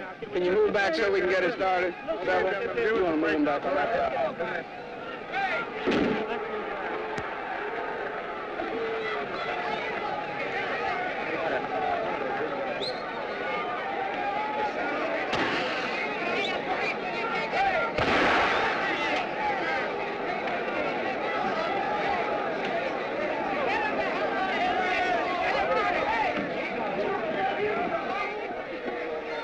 We aren't going to march with any Molotov cocktails. That isn't our movement. We aren't going to march with any weapons. That isn't our movement. We aren't going to march with bricks and bottles. We are going to march with something much more powerful than all of that. We are going to march with the force of our souls, mobilize bodies in concern for justice. Somehow we are going to step out. We are going to take the ammunition of determination. We are going to move out with the weapons of courage. We are going to put on the breastplate of righteousness and the whole armor of God, and we're going to march.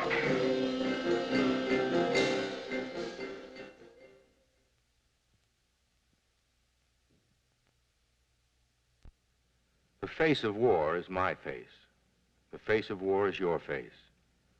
What color is the face of war? Brown, black, white? Your face and my face. Death is the broom I take in my hands to sweep the world clean. I sweep and I sweep, then mop and I mop.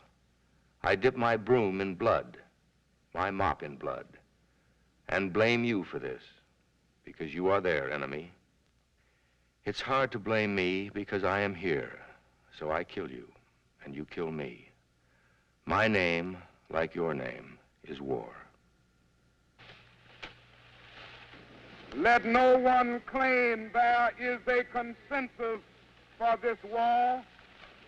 No flag waving, no smug satisfaction with territorial conquest, no denunciation of the enemy can obscure the truth that millions of patriotic Americans repudiate this war and refuse to take moral responsibility for it.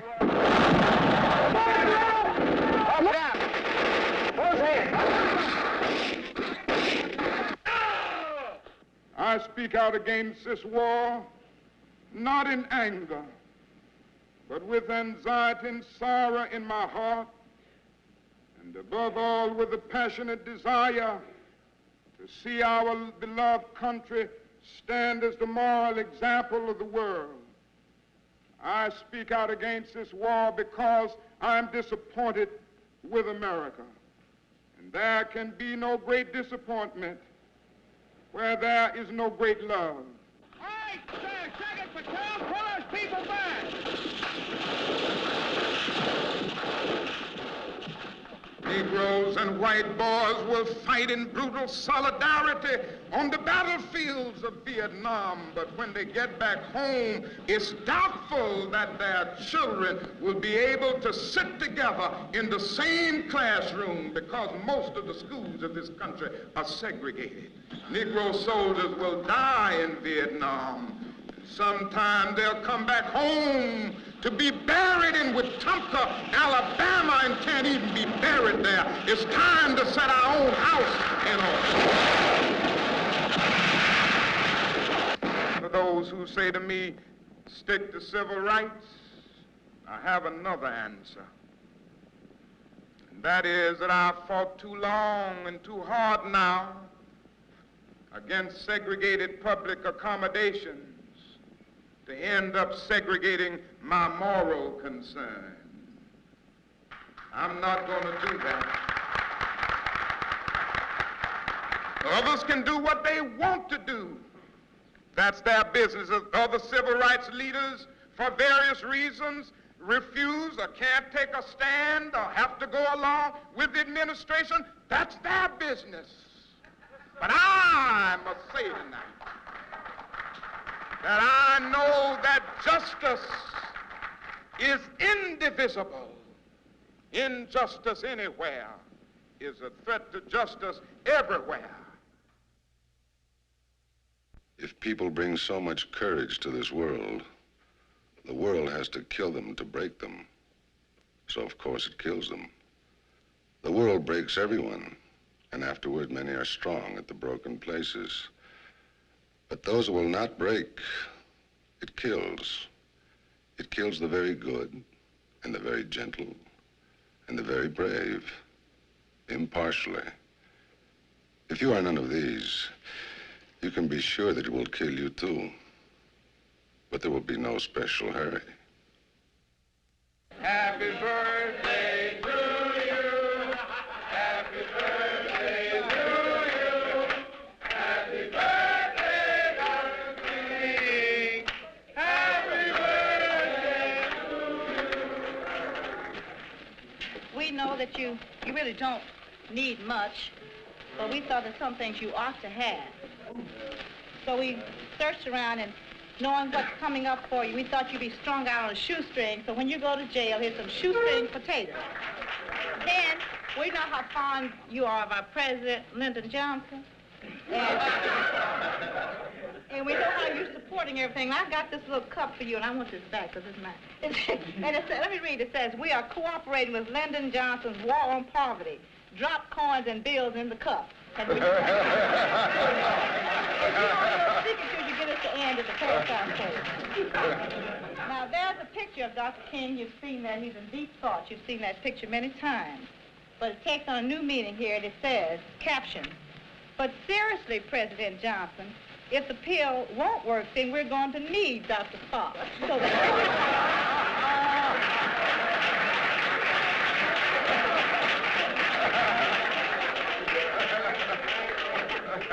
and you get a free gift certificate to the Atlanta Voice, okay?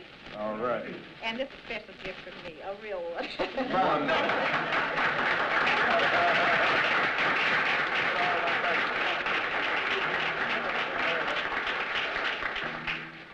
Thank you very much.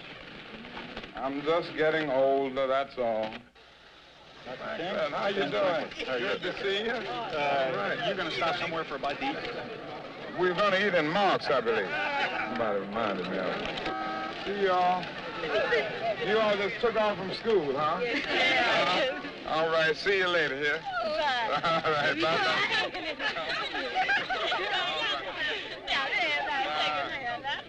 Wonderful. Now, we want y'all to come on to Washington when you get out of school. Yes, we're going to have a big time in Washington. Yes, sir. Good luck here. Okay. Bye-bye. Bye-bye. Greg, tell Jose and Ralph to rush on.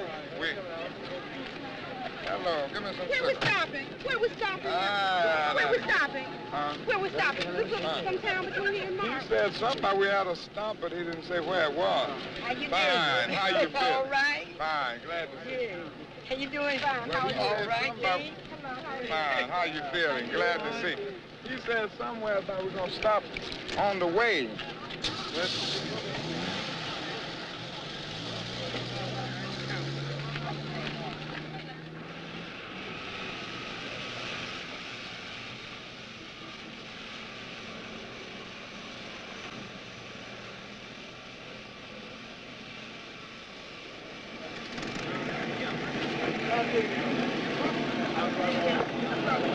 Okay, Red. See ya. Chicago, on the day that we marched through that narrow street, and we marched about 4,000 or 5,000 people that day, but they were in trees. That's correct. Change frequency. It was the most serious. I guess we marched about 5 miles, didn't we? But they had at least 10,000 whites assembled on us. And there must have been about 4,000 policemen trying to protect us. But every minute almost, somebody's nose was getting broken. You just every way you turn. And we went through this narrow street with all these trees. And the policemen were going ahead, and they were finding people in these trees. They were holding up, come out of the trees, because they were in these trees to shoot or anything. And they were throwing so many rocks and things that I saw the policemen duck at least. One time, you remember, it looked like you could see 4,000 policemen duck. They all went down. It was, that's the fact. Now that to me, and Philadelphia, Mississippi were the most, I just gave up. I wouldn't say I was so afraid as that I had yielded to the real possibility of the inevitability of death. I mean, I had concluded. Now, I concluded. That day in Philadelphia, when I was speaking, and Rainey was behind me, you remember? And all the other, and I started saying the murderers are probably around, and some man behind said, you damn well, they're right behind you right now. Rainey said it, said, yeah, I'm right behind you. Said, yeah. And brother, and I was here speaking, they all standing behind me. And I just knew, then, let me see, was it, did I pray or did Ralph pray? Ralph prayed. Yeah, Ralph prayed that day. And we had to close our eyes. And I just knew then that they were just going. But brother, I never did.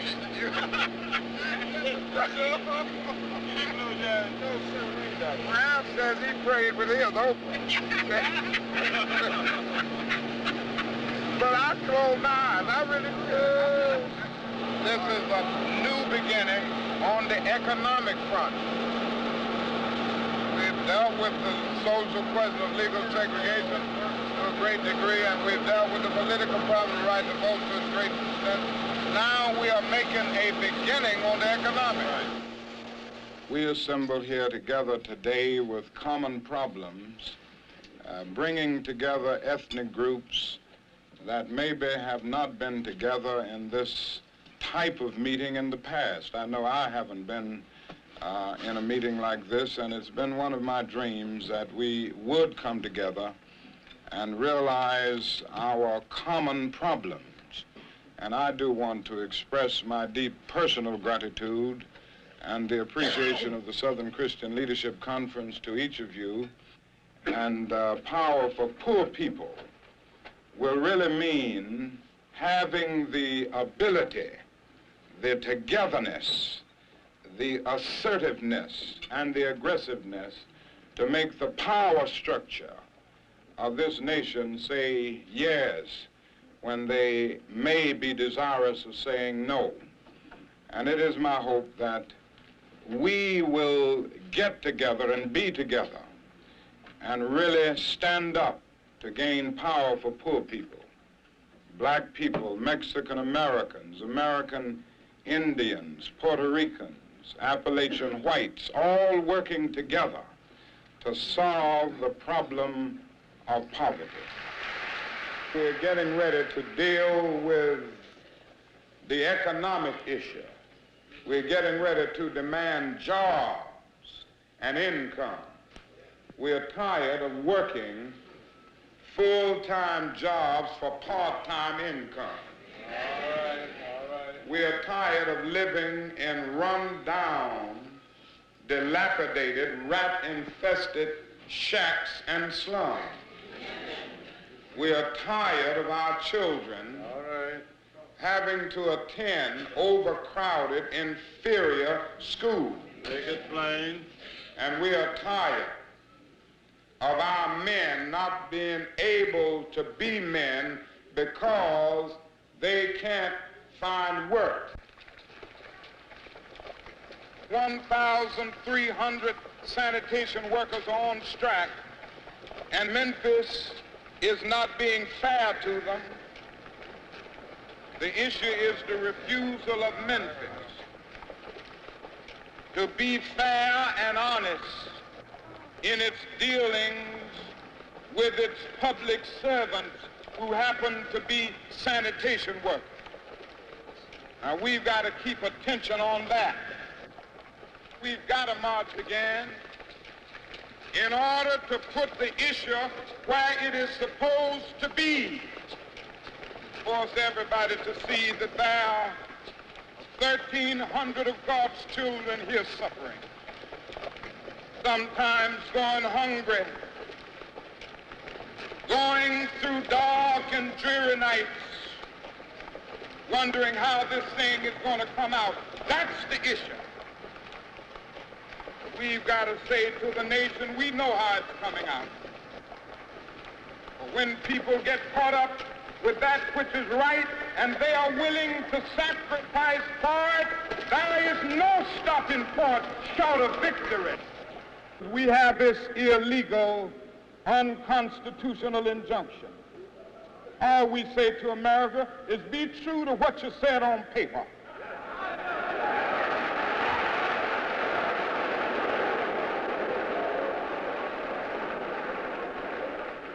If I lived in China or even Russia, maybe I could understand some of these illegal injunctions.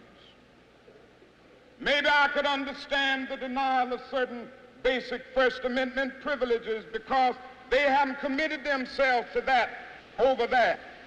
But somewhere I read of the freedom of assembly. Somewhere I read of the freedom of speech. Somewhere I read of the freedom of press. Somewhere I read that the greatness of America is the right to protest for right.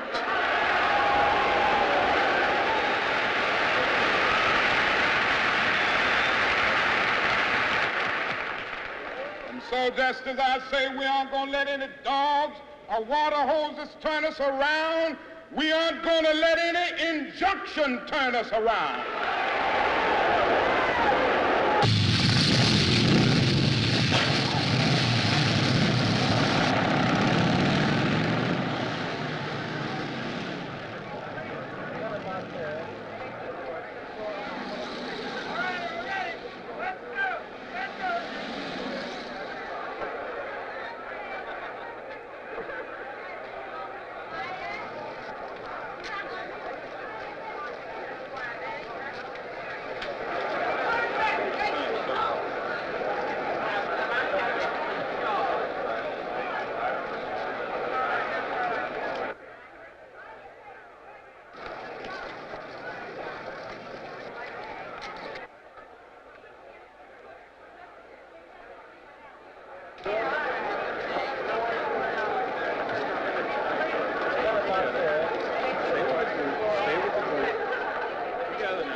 we've got some difficult days ahead. Some began to talk about the threats that were out. What would happen to me from some of our sick white brothers. Well, I don't know what will happen now, but it really doesn't matter with me now because I've been to the mountaintop. I don't mind.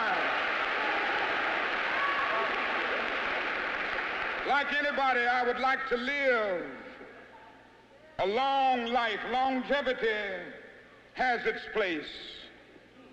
But I'm not concerned about that now. I just want to do God's will. And He's allowed me to go up to the mountain. And I've looked over and I've seen the promised land. I may not get there with you, but I want you to know tonight that we as a people will get to the promised land.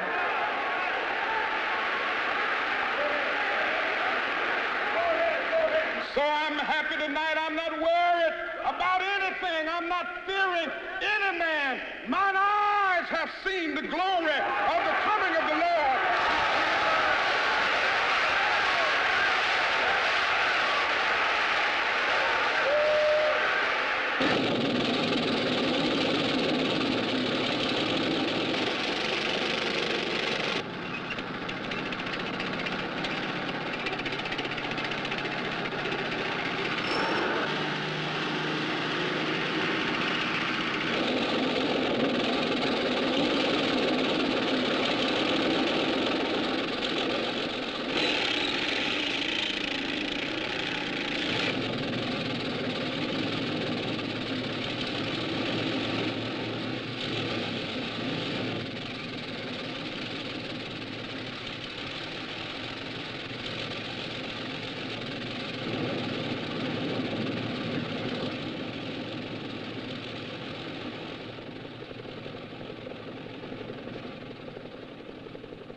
My name is Robert Mosley, the producer of this show. At 7:10 this evening, Martin Luther King was shot in Tennessee. This was to be a gala occasion for a little Negro college from Mississippi appearing in Carnegie Hall with the great Duke Ellington. Martin Luther King, 20 minutes ago, died.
We gather here this morning in one of the darkest hours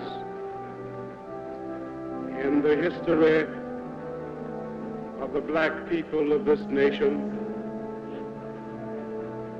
and in one of the darkest hours in the history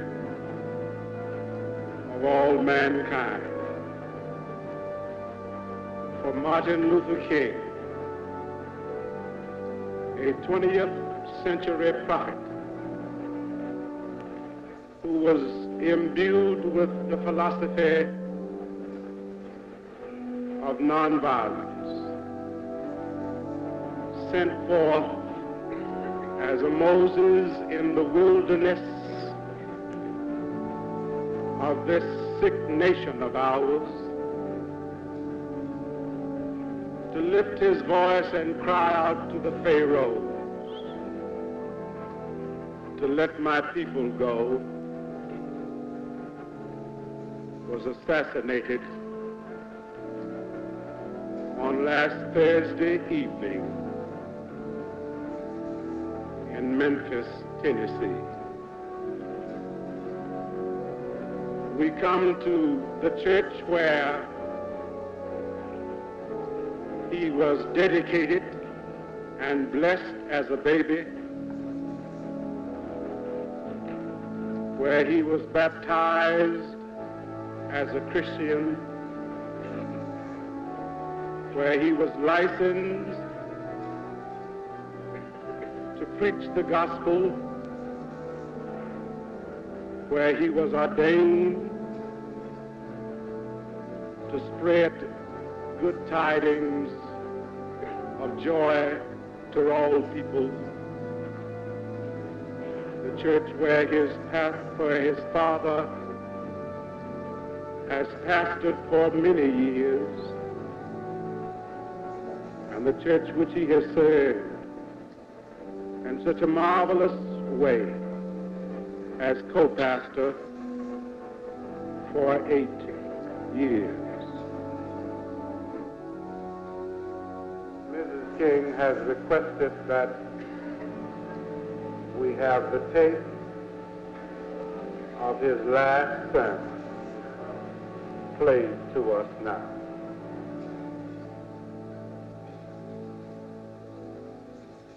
If any of you around, when I have to meet my day, I don't want a long speech. And if you get somebody to deliver the eulogy, tell them not to talk to you. Every now and then I wonder what I want them to say. Tell them not to mention that I have a Nobel Peace Prize. That isn't important. Tell them not to mention that I have 300 or 400 other awards. That's not important. Tell them not to mention where I went to school. I'd like somebody to mention that day that Martin Luther King Jr. tried to give his life serving others. I'd like for somebody to say that day that Martin Luther King Jr. tried to love somebody. I want you to say that day that I tried to be right on the walkway. I want you to be able to say that day that I did try to feed the hungry. I want you to be able to say that day that I did try in my life to clothe those who were naked. I want you to say on that day that I did try in my life to visit those who were in prison. I want you to say that I tried to love and serve humanity. Yes, if you want to say that I was a drum major, say that I was a drum major for justice. Say that I was a drum major for peace. I was a drum major for righteousness. And all of the other shallow things will not matter. I won't have any money to leave behind. I won't have the fine and luxurious things of life to leave behind. But I just want to leave a committed life behind. And that's all I want to say. If I can help somebody as I pass along, if I can cheer somebody with a word of song, if I can show somebody he's traveling wrong, then my living will not be in vain.